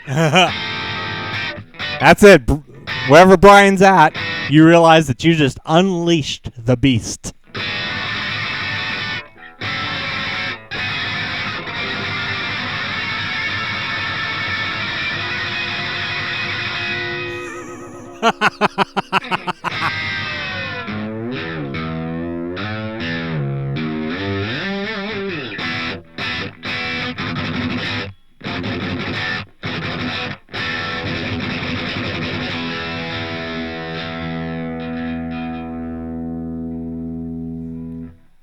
Never leave home without it.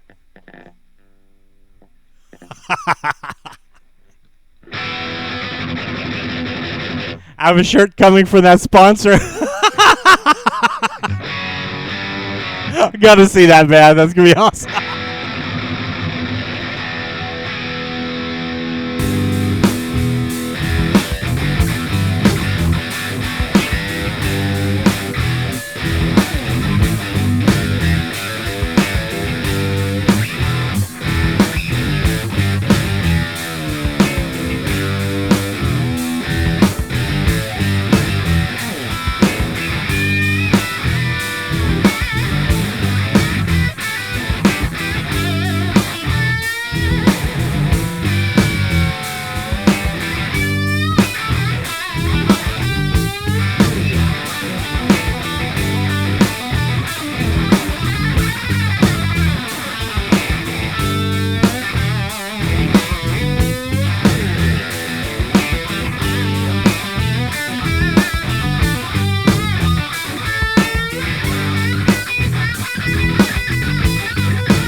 Clive, good night, my friend.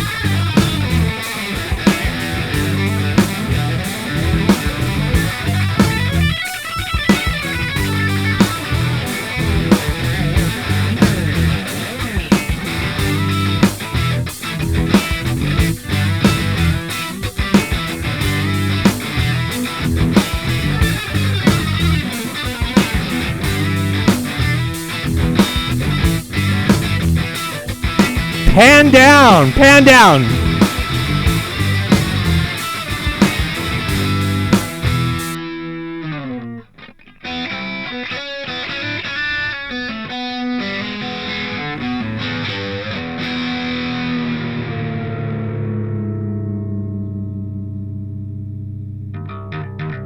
Ah, we should definitely get that guitar into view.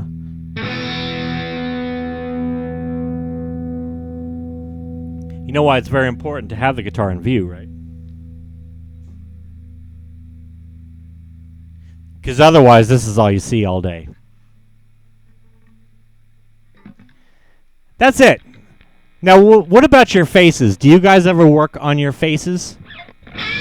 Fix camera. It's a J-Rack. Hopefully not a used one.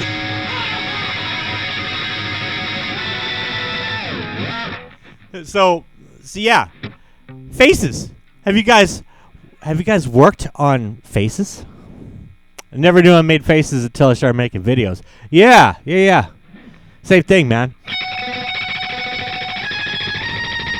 Well, I realized I do the same thing that Roy Buchanan used to do, which is anytime I'm playing something intricate, I start going like that with my mouth. I don't know why. That's just the weirdest thing. Ed says he's 61, so more than 50 years. Wow. And that was a question, as how long have you been playing guitar? So about 50 years, yep.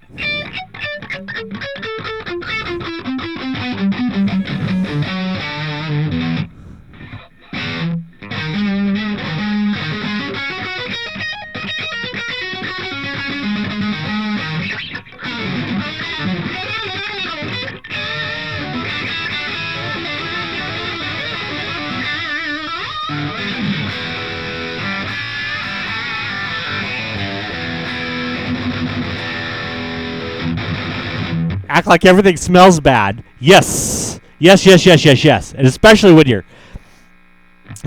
you're playing those bends, you know. These kind of like.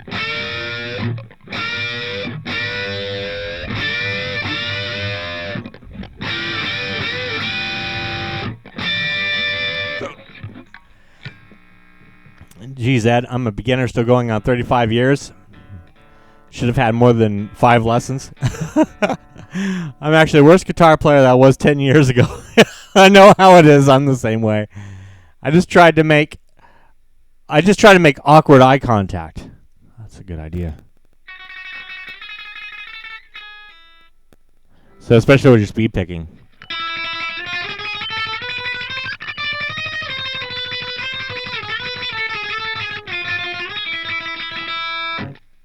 Right?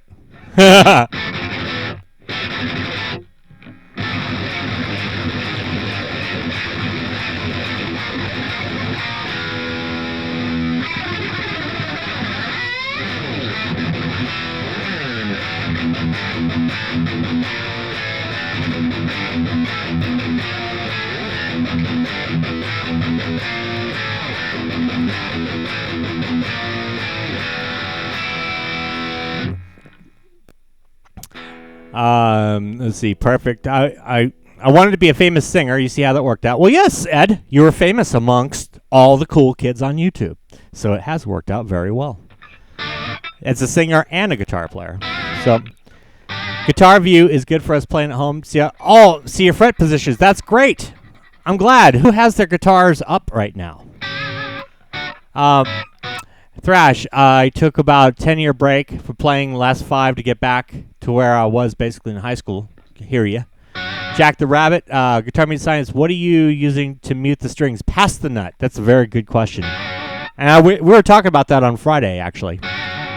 Rocker Pat claims copyright infringement. Absolutely. You're supposed to do that at least one time each one of our live streams. So thank you for that, sir. Metallica, yes.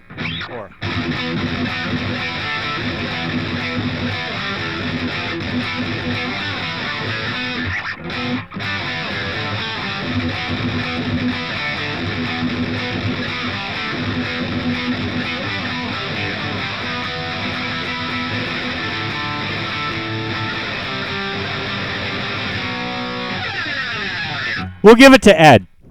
This way he could buy cool new cars with it and show it off on the videos. My sister was a witch. My sister was a witch. That's one of the lyrics from it. I totally didn't realize that. I use fret wraps, but for no other reason than I haven't found a good substitute. I like these. 99 cents at Claire's, right? You head on over to Claire's, you could get all sorts of different colors of them. They're just little hair bands. They tend to get a little bit, shoddy, but that's part of the coolness of it, right? Because we are the cool kids after all.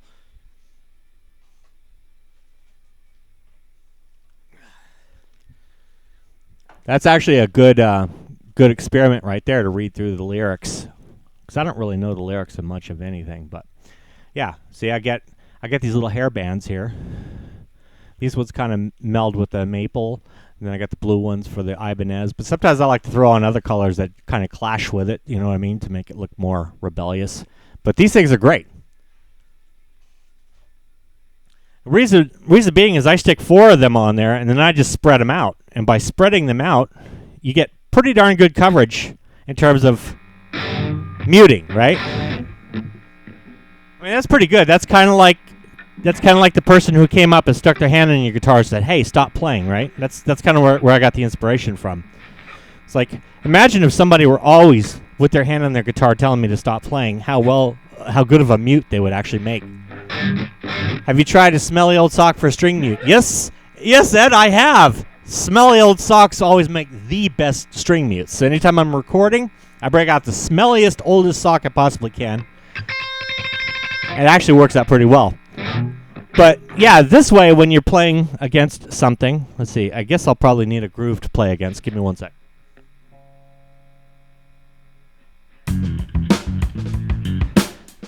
I like that. Okay.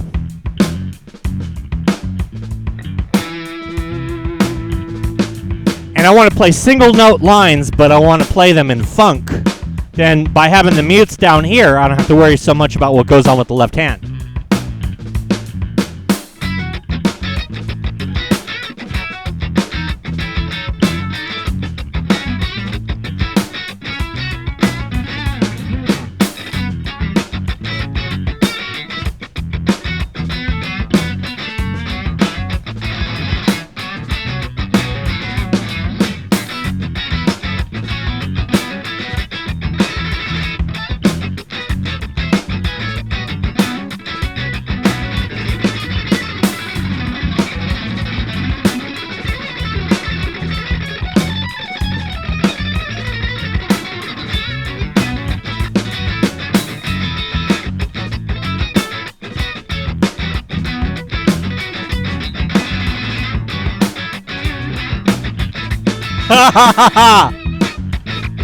I'm trying to do the Ed Dana barefoot jam style.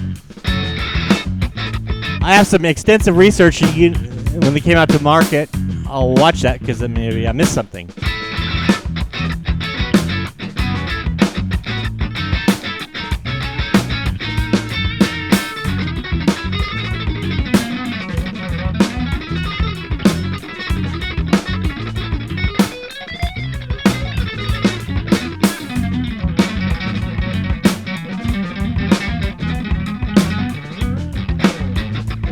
So yeah, it helps for that.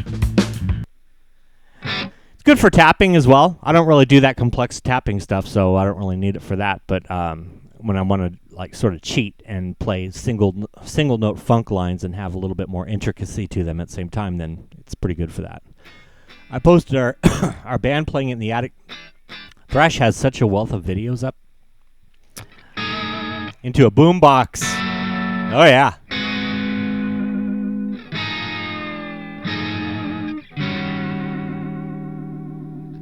And what's Andy Dion won't fit my acoustic. And what's after my show? What's happening?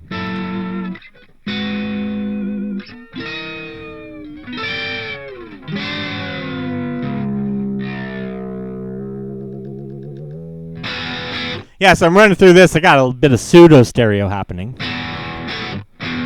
Oh yeah, yeah. Andy Summers had a whole lot of stuff going on. Jack Roses. And he used all sorts of different stuff. Uh-oh. I have a feeling Rocker Pat's going to throw copyright again. Watch out. See, with that, you take the mod, right? And you go.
Yeah, had to go water my dog.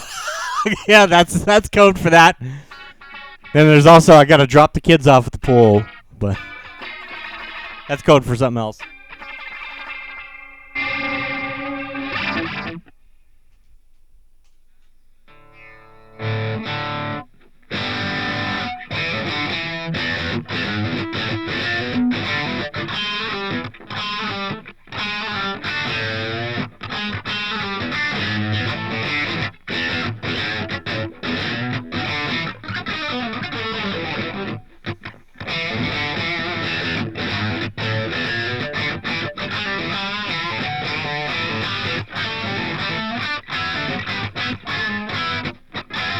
No, he'll only drink water out of the garden hose. Been doing it for 7 years now. They're such creatures of habit. I mean, I love dogs. Our little Shih Tzu, you know, get her so many toys. She has a pile of toys. That's why they start kind of finding their way into some of my videos, like the little chickens and stuff I get her.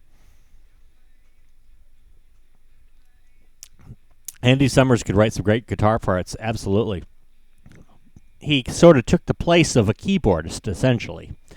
Kind of like Alex Lifeson. He's another real textural type guitar player. I really like what both those guys have come up with. They're different players, you know, stylistically, but they're both like kind of big on what do you call it? Like filling the acoustic space in a certain way. I didn't get a dog, he got a human. Yeah. We don't own them, they own us, man. Taught my dog to wag his tail and bark. Very smart dog. That is pretty cool, man. You have to share that, Ed. Pet tricks. Ed's pet tricks.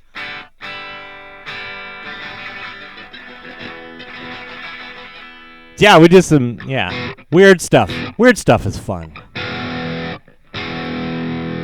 I think it's time to get weird again.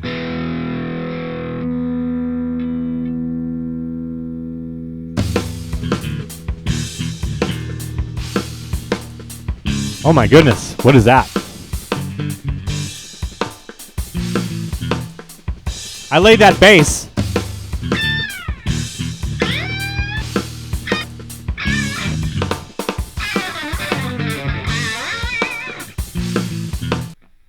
That's actually a very good question, Dave. I meant to ask, you said you scallop your own guitars. How do you do that correctly? Just curious. I'm pretty sure I would wreck the guitar.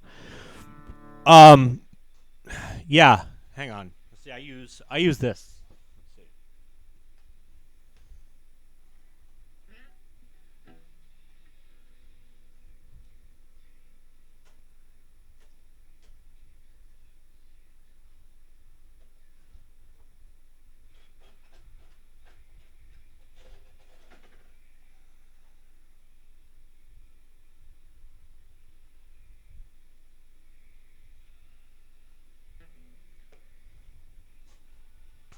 I use that round file. It's Cobalt, and start at the highest fret. Lots of electrical tape.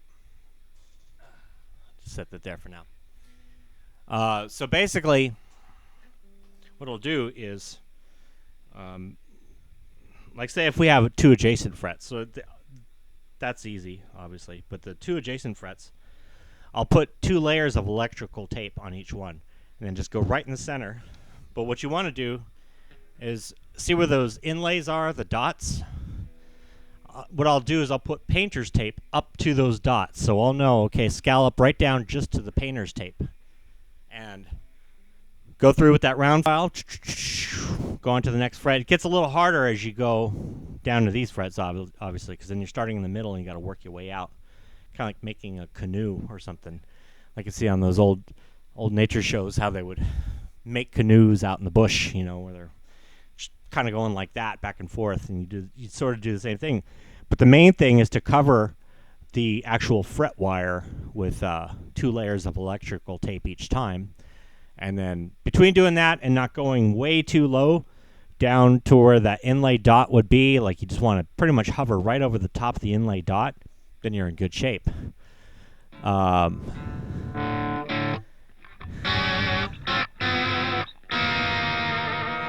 If you scallop the frets, make sure it's a PRS or a Gibson. Yeah, you want it to be worth it. That's why I had to make sure that my 94 Les Paul Studio, that was the very first one I did, just as a practice. And then after that, I went to the, other guitars. Eventually worked my way up to the guitar that I found in the garbage can. Anybody on this stream remember the band Dust? Only 2 albums. No, I don't actually. I don't remember them. Anybody remember the band Dust? Yeah, scallop that PRS. Woohoo! Please don't. You scare the heck out of me. But no, the opposite of that, of course. Take a guitar, that's whatever, and these frets are always the easiest, but the number one thing is just to have that electrical tape over the fret wire. Like, even going too low, to me, isn't as much of a cardinal sin as it would be to scratch that fret wire. That's the only real damage you would actually be able to do. However, I did learn after doing this one that you're really not supposed to do that with maple unless you intend on, refinishing it, which, of course, I did not intend on doing that. So I ended up with, something that definitely threatened to stick a lot of splinters in my fingers when I was to go ahead and play. So I went back through it again with sandpaper and got it really as smooth as possible on every single fret, down through different grades or up through different grades. And then I also did another thing you were not supposed to, and it worked perfectly fine for me, was I took some olive oil and I just stuck it on there, and it just drank it right in. It was so happy. Yeah, it turned out to be a successful thing after all that. Or you could use linseed oil. I've got some linseed oil. My God, that stuff stinks to high heaven. But no, they went with the wind. I'll start with my kid Squire Mini. Yeah, there you go. Definitely try it on the $100 guitar. Exactly. Yeah, you just take it through. See, I'd have to get a new guitar of some sort. I'll have to find another one in the garbage or something. No, the olive oil doesn't. If you used extra virgin olive oil, it would be a bad scene, but I used pure olive oil, which really had no smell at all.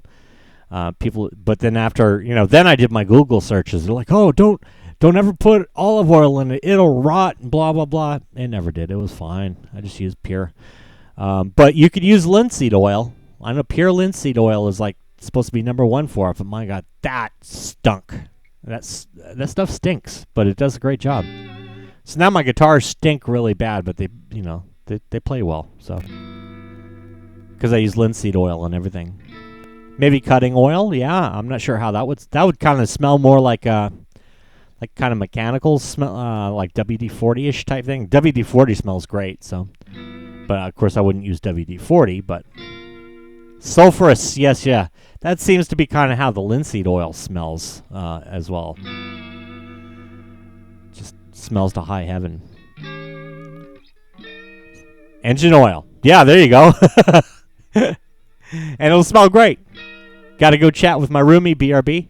You got it, Jack? We'll hold down the fort for you.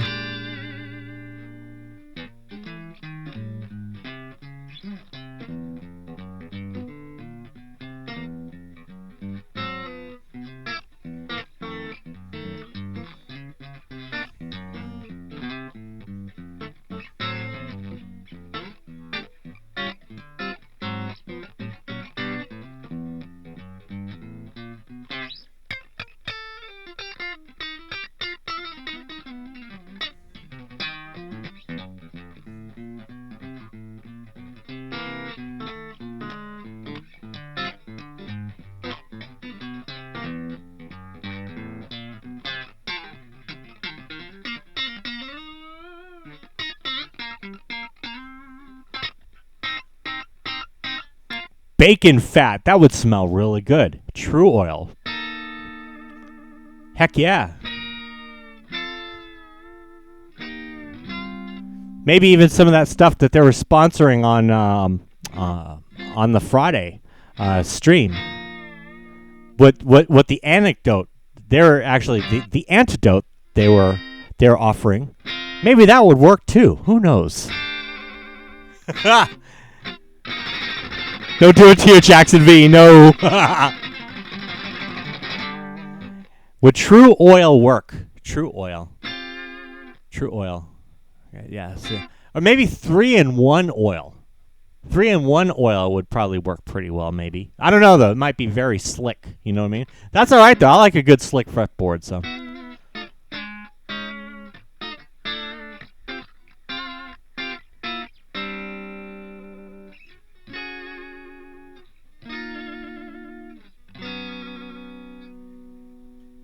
Huh, what could we do with those chords, I wonder?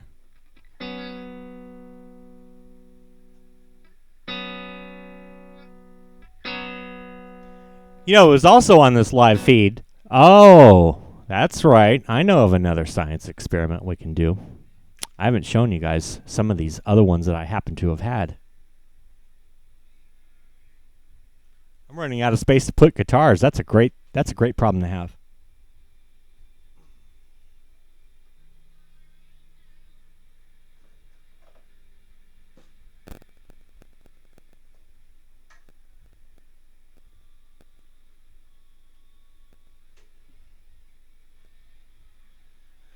Stafford's music, Dave, you got to have the biggest room I've seen. Yes, exactly. Right. But I was going to say, you take a used one and, yeah, whoosh, oh boy. Watch out. Funny, too, after the scallop, that looks like curly maple. Ah, okay. So the red guitar...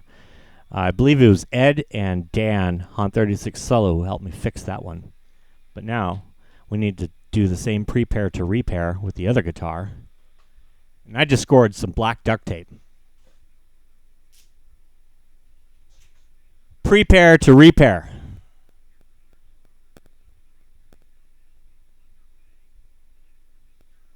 There's a problem with my Ibanez as well. I had the same exact problem. And you guys totally helped with this. All right, we got to cut a certain length. Get my handy dandy deluxe scissors here.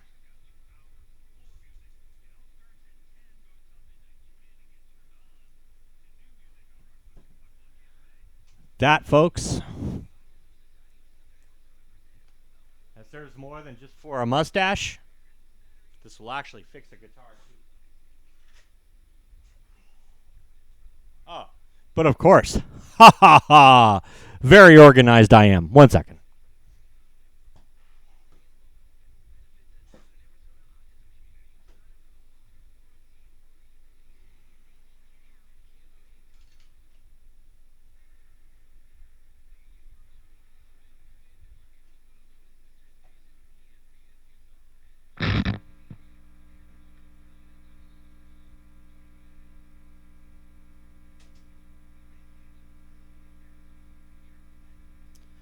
Okay, so we take this here.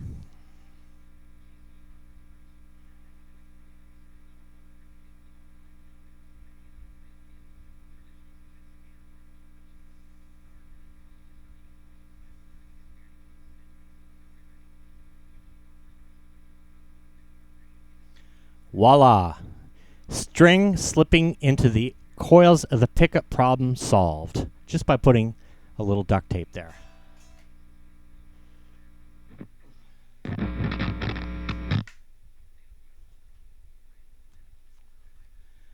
So now it totally works. Pat, in high school auto shop, I had a head full of trans fluid and a mouthful of antifreeze in one day. Oh, man. Antifreeze, that's not very good for us. And that about as big as 750 square foot. I need to get more acoustic foam. We use up here at band practice in my house. That's why it's a little bigger. That's cool. Besides siphoning gas from my broken 71 Monte Carlo one weekend night. Oh, man. The stories, dude, they're just crazy stuff. It's almost as big as the house I have in Leggett. Yeah, doesn't it? Very professional looking, very spacious too. That was the one thing I had noticed about Dave's when I saw it.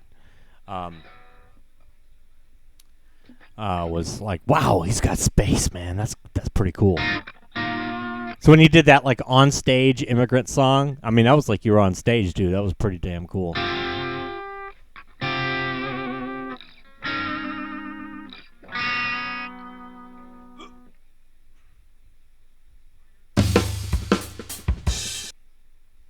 That one's too crazy for me. I can't do that time signature. Let's see what else.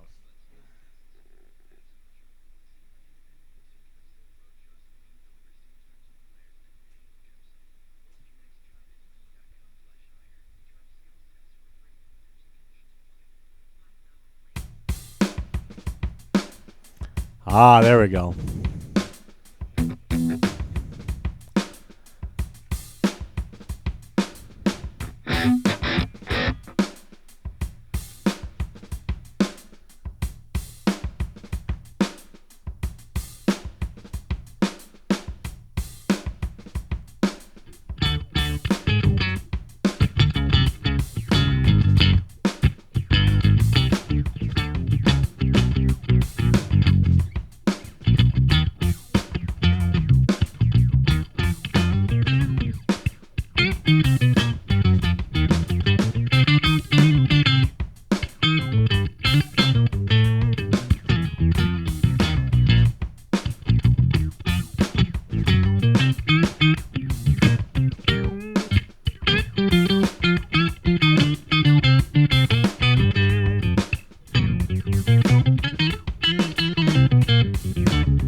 Cheater bass.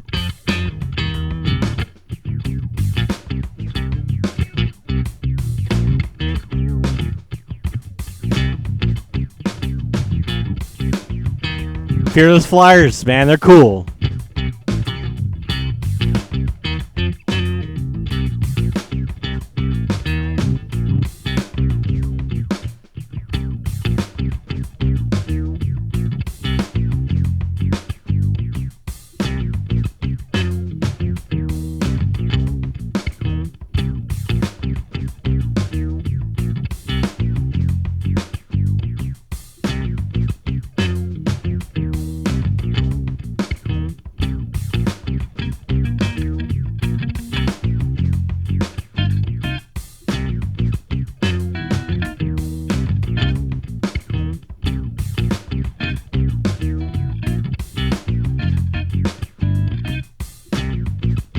Oh, yeah.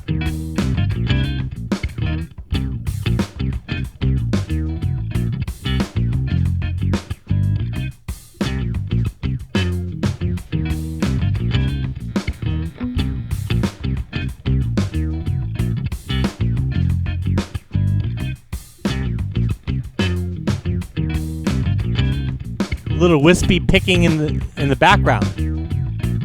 Yeah.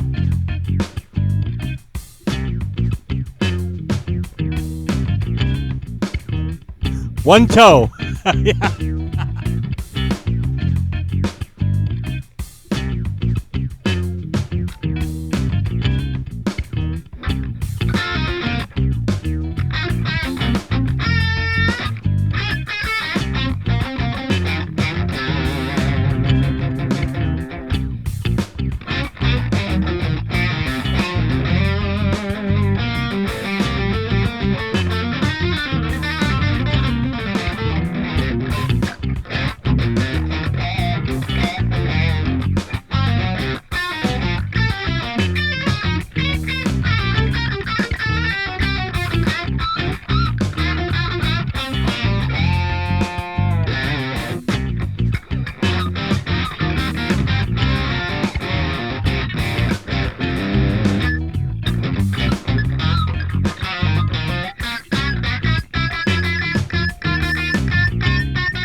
Oh, yeah. See what we got. James. Oh, James was talking about his entry. No, absolutely. Yeah, we'll be checking it out, and that's also going to make its way into a special playlist that I have set up.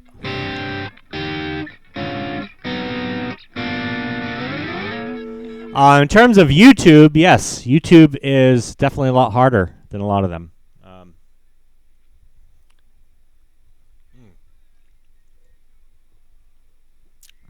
Yeah, that's good. Definitely, everybody.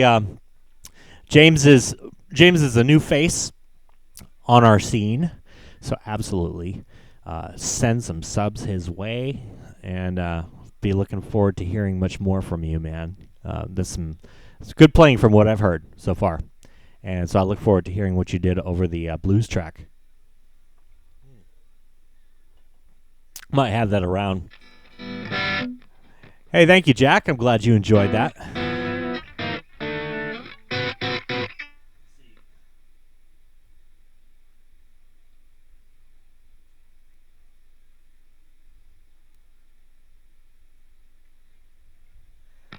Lovingly called the Fuck It Blues. Of course, I have the basic version, not with all the drums doing all the cool stuff. I want to let you guys jam to that one.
Thanks, man.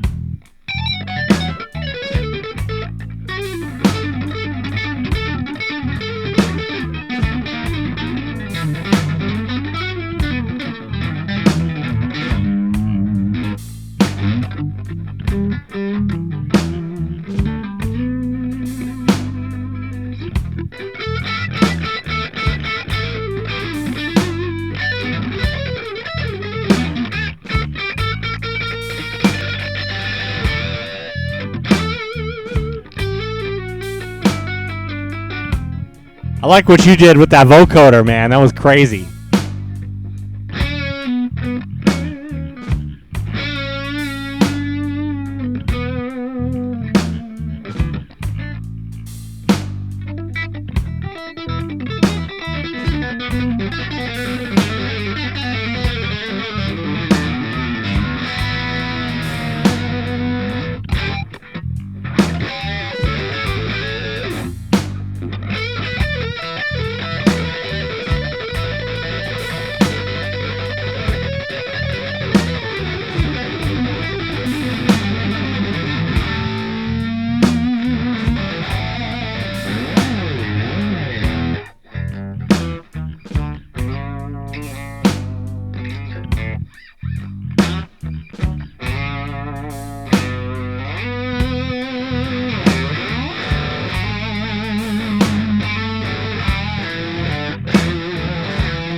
The in tune version.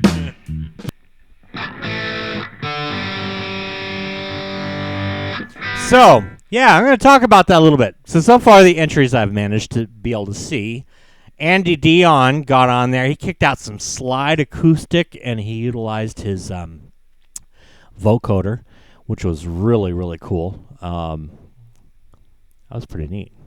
You know what? Science experiment time. Okay, Andy. Now you got me on a kick here.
Check 1, 2.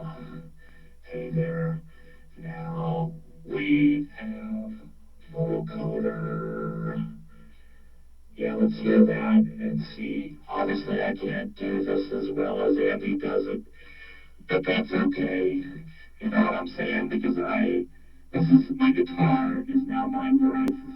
My guitar. My guitar is now my voice. You know how that works? It sounds really cool. Yes, it does. It sounds really cool. Down, the boogie, down, down, down, down, the boogie, down, down. Think it's cool. Think it's cool.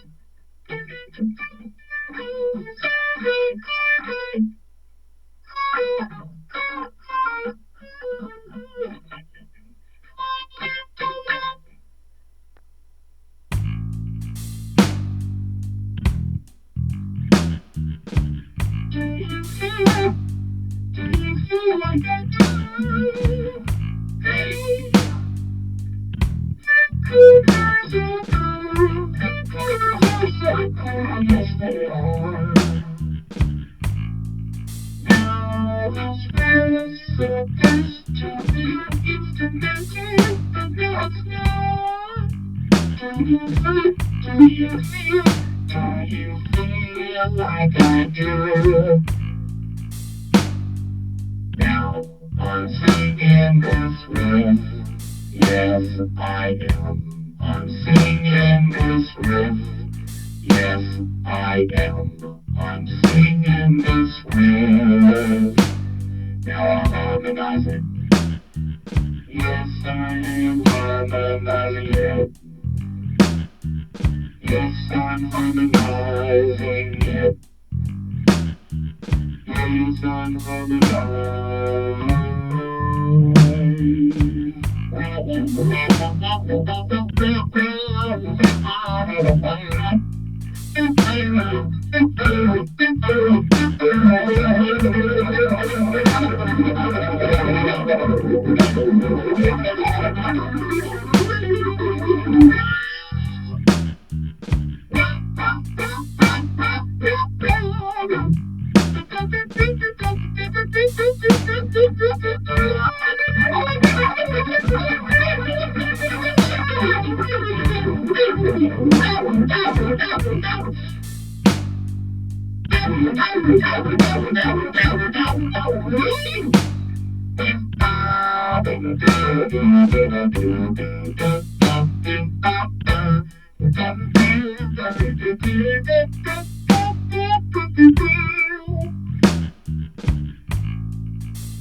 Andy, man, you got me hooked, dude.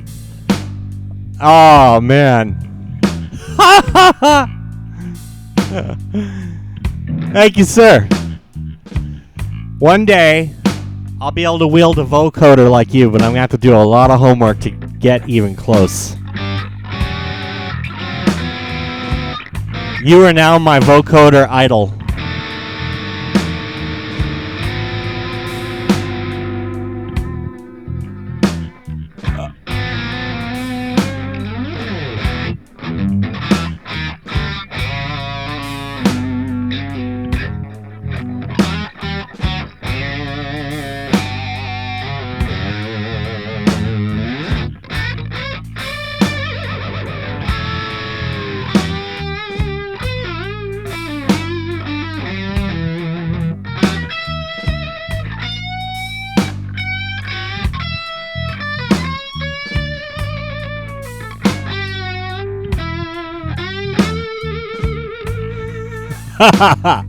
That'll take me a long time.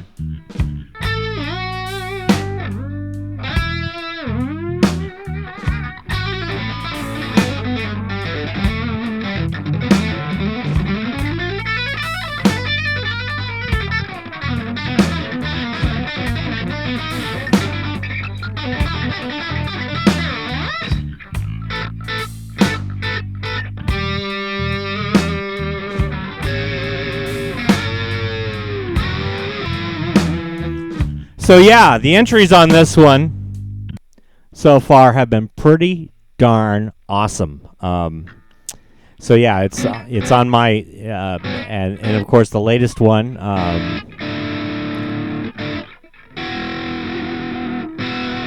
will be on there too. All of them, all of those will be on that brave, bluesy, buds and budettes. Soundless song playlist. Heard that the vocoder that Frampton used sent a current down his throat and was really painful to use. Oh yeah, I can imagine. It's like you know, probably what it really could have been was that, you know how you got the 3 prongs on the amp plug, well, on a lot of plugs, but when you plug them into the wall. And like when we were younger, you know, sometimes we would just break off that third prong when you're stuck with a 2-prong wall plug or wall outlet. And then you go to sing, and you'd end up getting the little tingles in the mouth there. So then, of course, you'd try doing the whole, you know, like mic cover thing, and that would work fairly well. But yeah, it actually came from that. So the ground loop eliminator. See, Thrash is a walking encyclopedia. You've done a lot of reading, Thrash. Played an entire gig feeling electricity through my fingers once. Yeah, me too. And it actually turned out to be a good gig, too, which is the weirdest thing. I feel kind of energized afterwards. I don't know. Yeah, there must be something going on with that. Not a gig, but like a house party or something like that. When we were young, it was... Yeah, you feel energized afterwards. It's electro-thaw. That fire shit out my pecker once. How in the heck, Rocker Pat? How did you manage that, dude?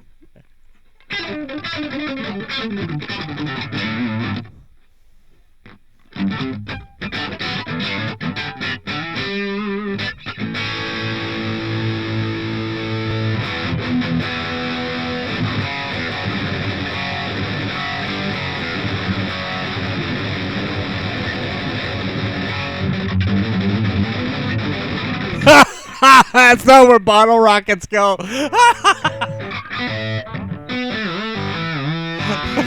Or Roman candles, for that matter.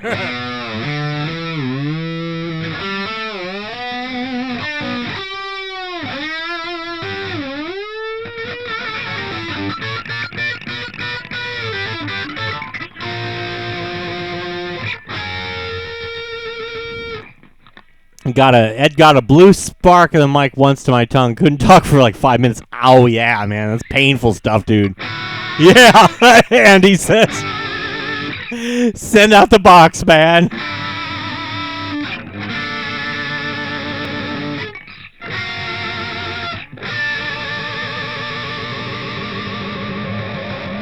Something you got in Saigon, yeah.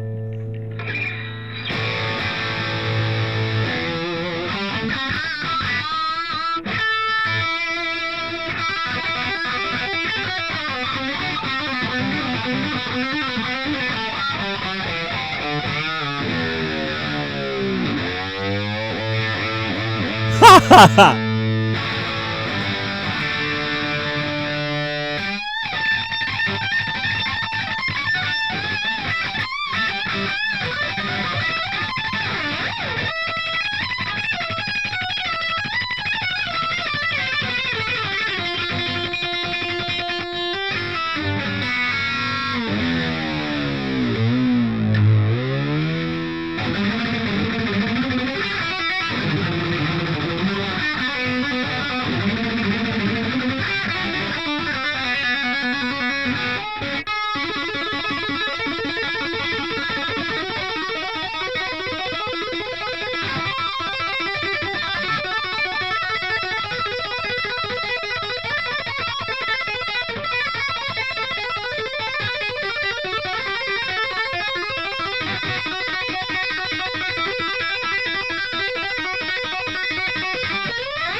That's it, man.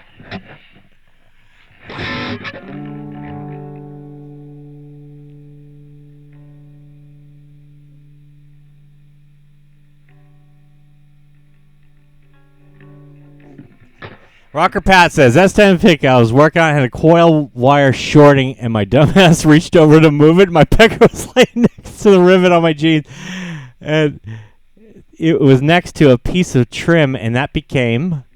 the path of least resistance. The path of least resistance. The path of the least resistance. You certainly do not want the path of least resistance to be your favorite member.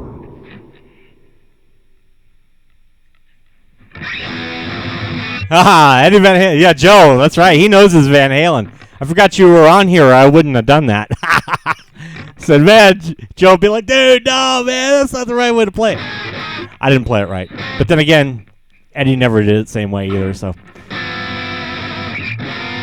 Yeah, that is a science lesson.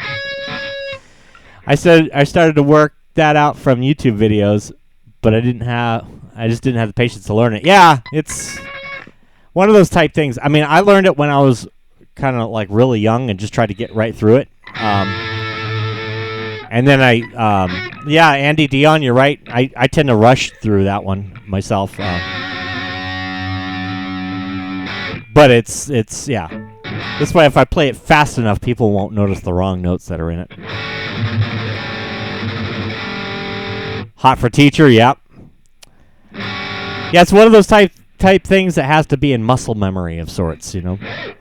That's with Eddie Van Halen stuff. I mean, unless you could go on and then improv like the way he would improv it, but that would be really hard to cop. But.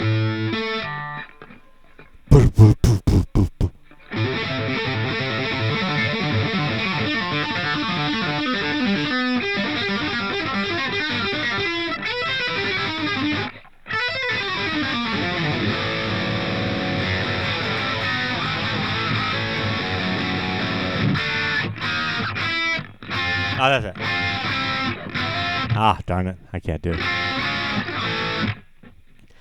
Just like one of the things that always eluded me, and I won't even try to play it, is that intro to Wanted Dead or Alive. It's like a really easy song, but for some reason I just can never get that. I learn it, and it just goes right out of my head again. Ed, you're so right, man. Learning note for note. I don't know. I just kind of lost my patience with it.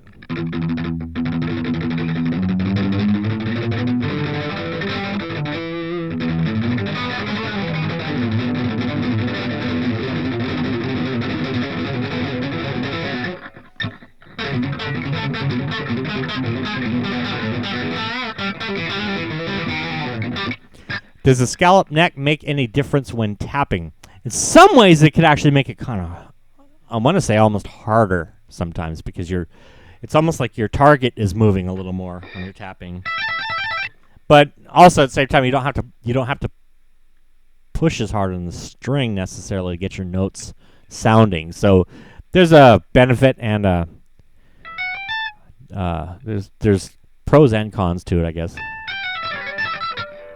But yeah, if you're doing like full on, like, I don't know, some kind of multi-string type tapping, it becomes a little harder to do. I used to be able to I could do that smoothly on, or more smoothly on a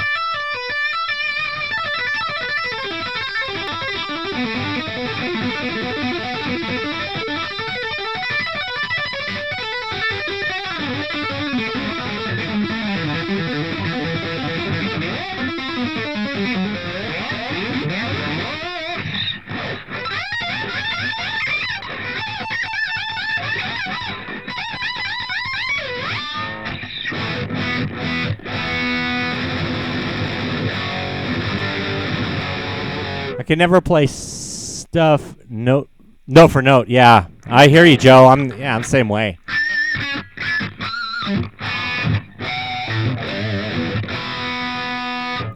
Yeah, and really, pretty much for the most part. I just want to say for the most part. I mean, unless we're talking about somebody like, say, Vito Bratta or Randy Rhoads, who really kind of work towards like really truly crafting these solos into particular like mini compositions within a composition. Somebody like Eddie Van Halen or a lot of those guitar players, generally, I mean, they're not playing anything note for note when they're laying down their guitar stuff. You know what I mean? So like, like Eruption. I mean, what was that? I think that was like the second take of it or something like that. And he never played it the same way at all. So.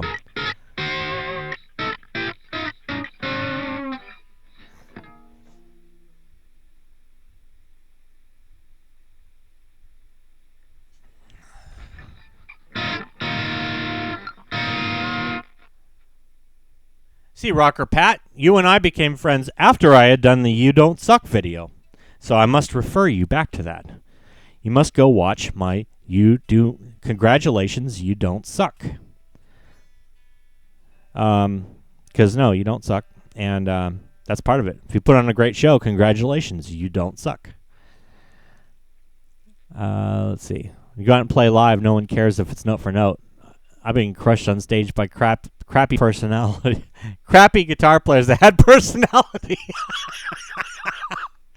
Oh god, that's funny. Yeah, it's true.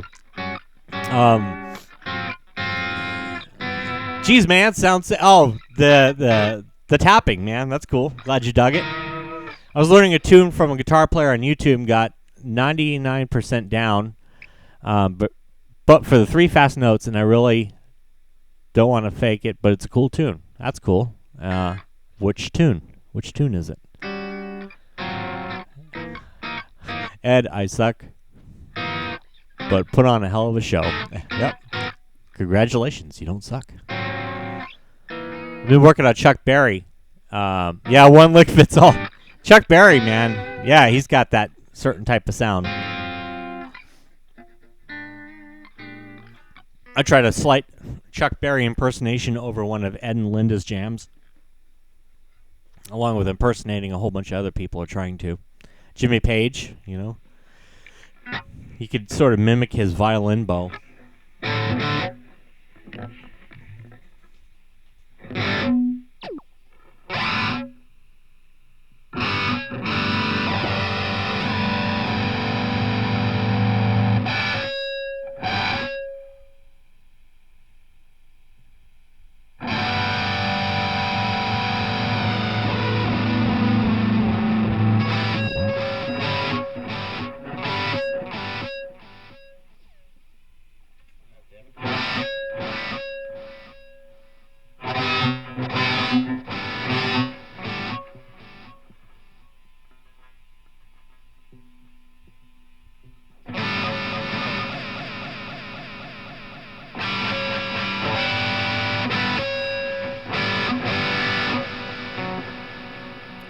So we take a good roughed up pick like this,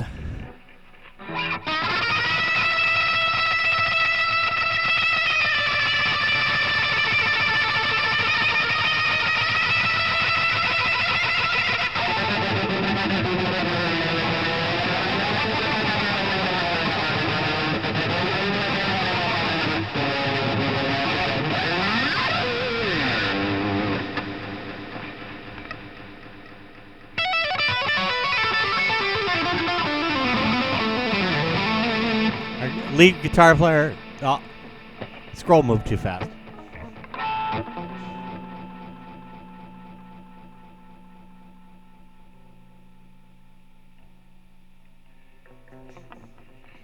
Let's see. Where'd it go?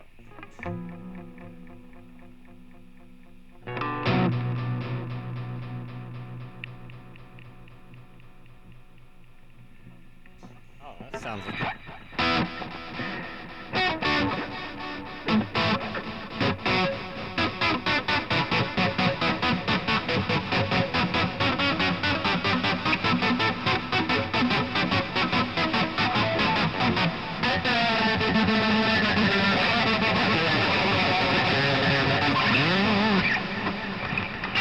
Rocker Pat, best way to be.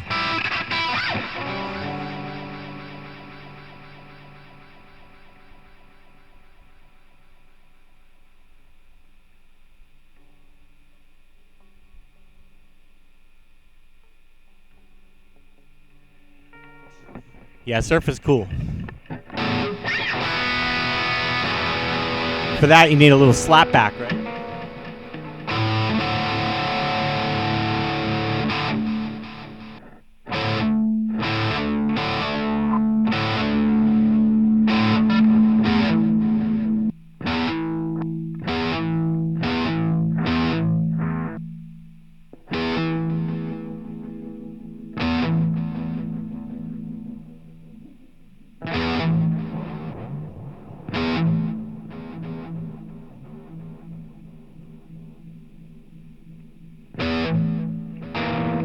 Trying to tweak knobs while I'm on a live V.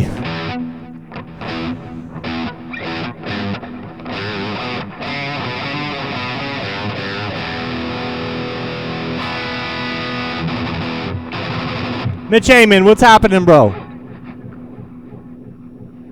Mitch, hey man, what's happening?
How's it going, Mitch?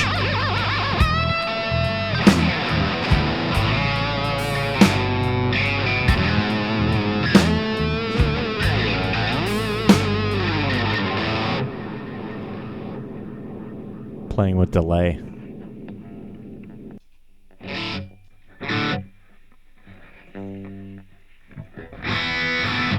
Nobody could do what Jimmy does in the live stream. He's going to be the next. Dude, you're kind, man. That truly makes my Sunday right there, dude. Need help on the SRV shuffle. Oh, okay. Cool, man. I love it when people ask me stuff. I think somebody had asked something before. Was that Jack? I think I might have been playing during that time. So, Jack, if you had a question, definitely have no problem repeating it. I've got all your texts somehow like highlighted as if I'm copying it. So give me 1 second.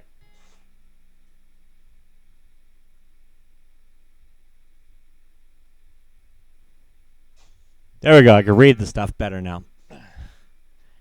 Hey, dudes, fun hang, but wife, Oscars are coming soon. Oh, man. Headphones dead. Got to yank the power on amp. Live stream sound. Catch you all this week. Hey, no problem. Wolverine, thanks for coming and hanging, man. You made Sunday a lot of fun, man. So I really appreciate you coming down here. So Mitch, yeah, that's a really great question because his Pride and Joy thing is kind of tricky, but is that right? I mean, I don't play it note for note, so I may play the wrong chords. But is that the part you're talking about, kind of that, like that feel?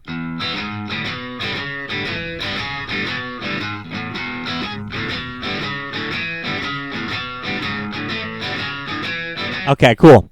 So basically with that, well, whichever pickup you think sounds great. I use like the middle pickup. I think sounds pretty cool. So and the secret with that, really, the biggest thing is that you're kind of exaggerating those open strings in between. So you're essentially doing that. You could pretty much get away with doing all open strings right there if you do them quick enough. You know what I mean? Cut to your next note. So like if I'm going, what is it? Low E open, hitting all the strings, or kind of glancing across the top of them or whatever. And then I go to the 4. Those are the notes I would concentrate on right there.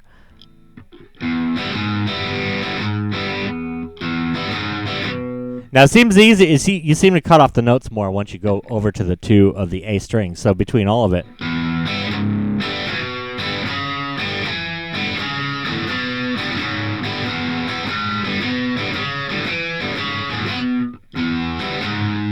So it's that da da da da da da.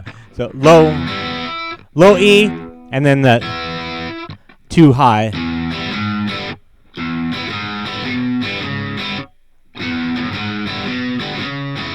And then it's almost like that boogie woogie. So it's going to be open 4, and then we're going to go straight to the 2 on the A, and then 4 on the A. And then 2 on the D string, right? And it doesn't matter what open goes in between there, right? I'm hitting just anything open.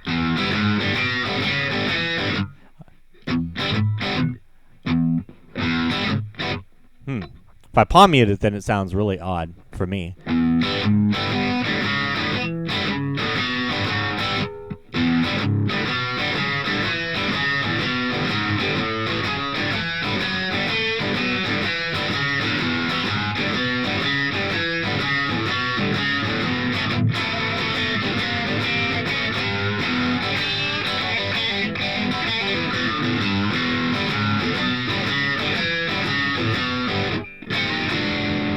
Cool, man. Well, good. See? Hopefully that helped a little bit. Now you got me on that. Priest! Yeah, the left hand muting, definitely. The right hand muting, I don't know. I can't do it with right hand muting. That throws me off entirely. But the left hand muting, yeah. Because you're muting those. No problem. And I'm just explaining this generally now, so don't mind. I'm not still talking at you, Mitch. But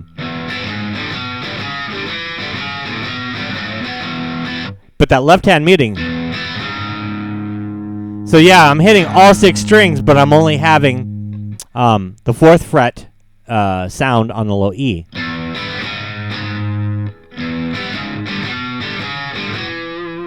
And that goes back to the old funky style of picking.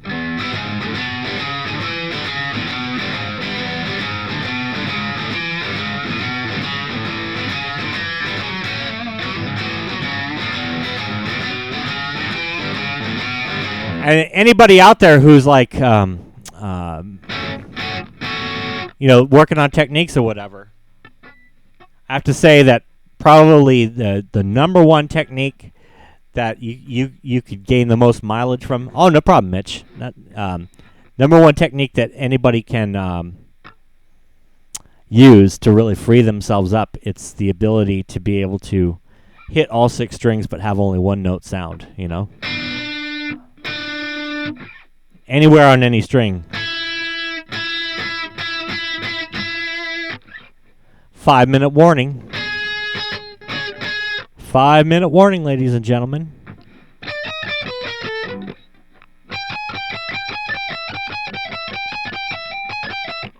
Jack the Rabbit's got to run. Oh, man, he's going to be running fast, dude. Jack the Rabbit, thank you for hanging with us, buddy. Thanks for being one of the cool kids. Yeah, no, I got my 5-minute warning, too, so I guess I'm going to jam us out, I suppose. That's what I'm going to do. So, I'll get something that's prefab here and just do something.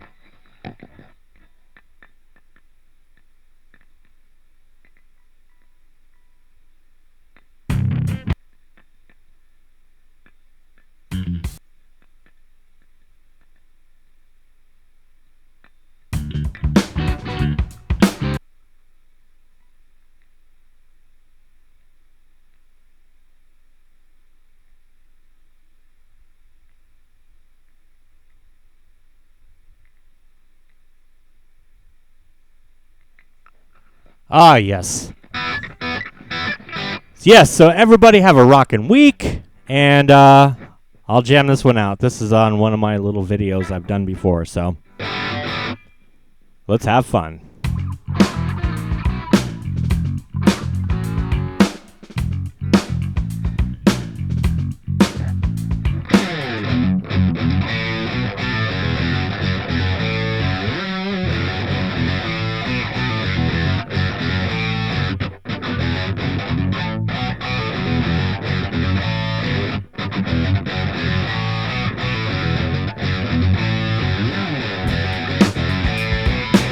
You streaming tonight, Ed?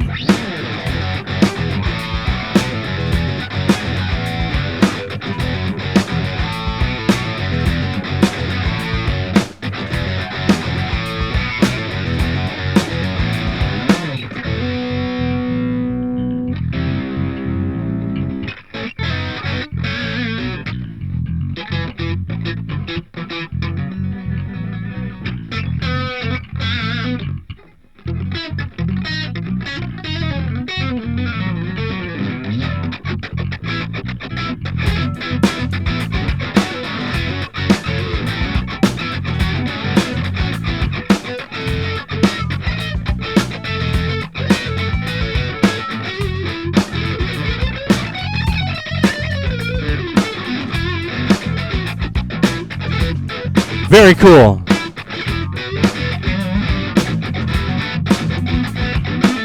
You see her.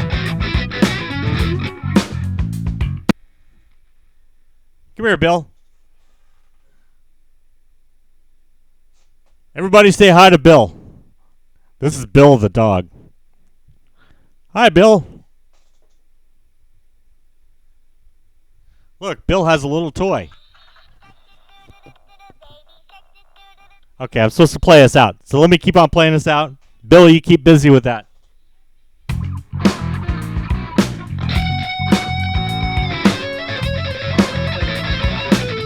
Yes, I know you want to play, Bill. Give me a moment.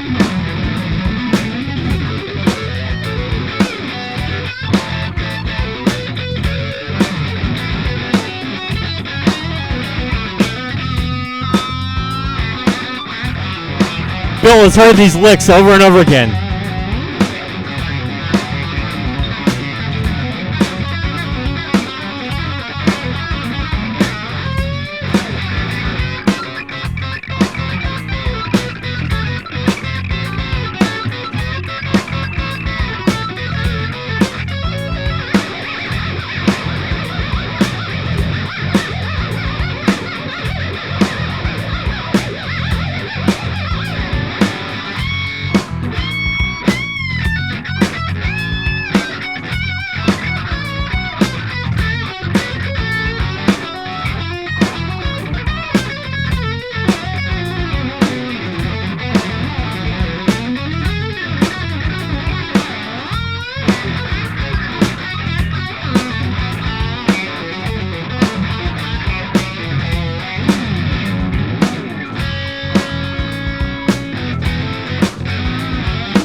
Use the force. Use the force. Use the force. Thank you, Dante.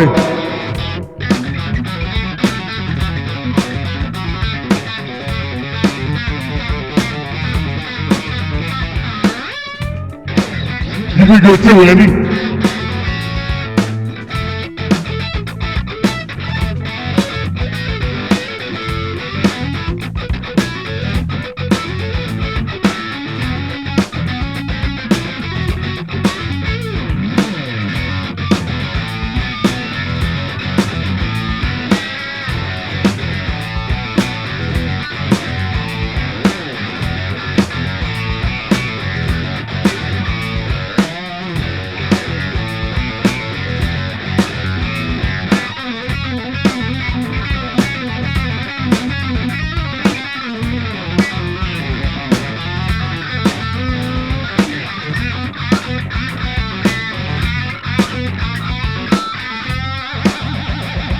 You too, Jack.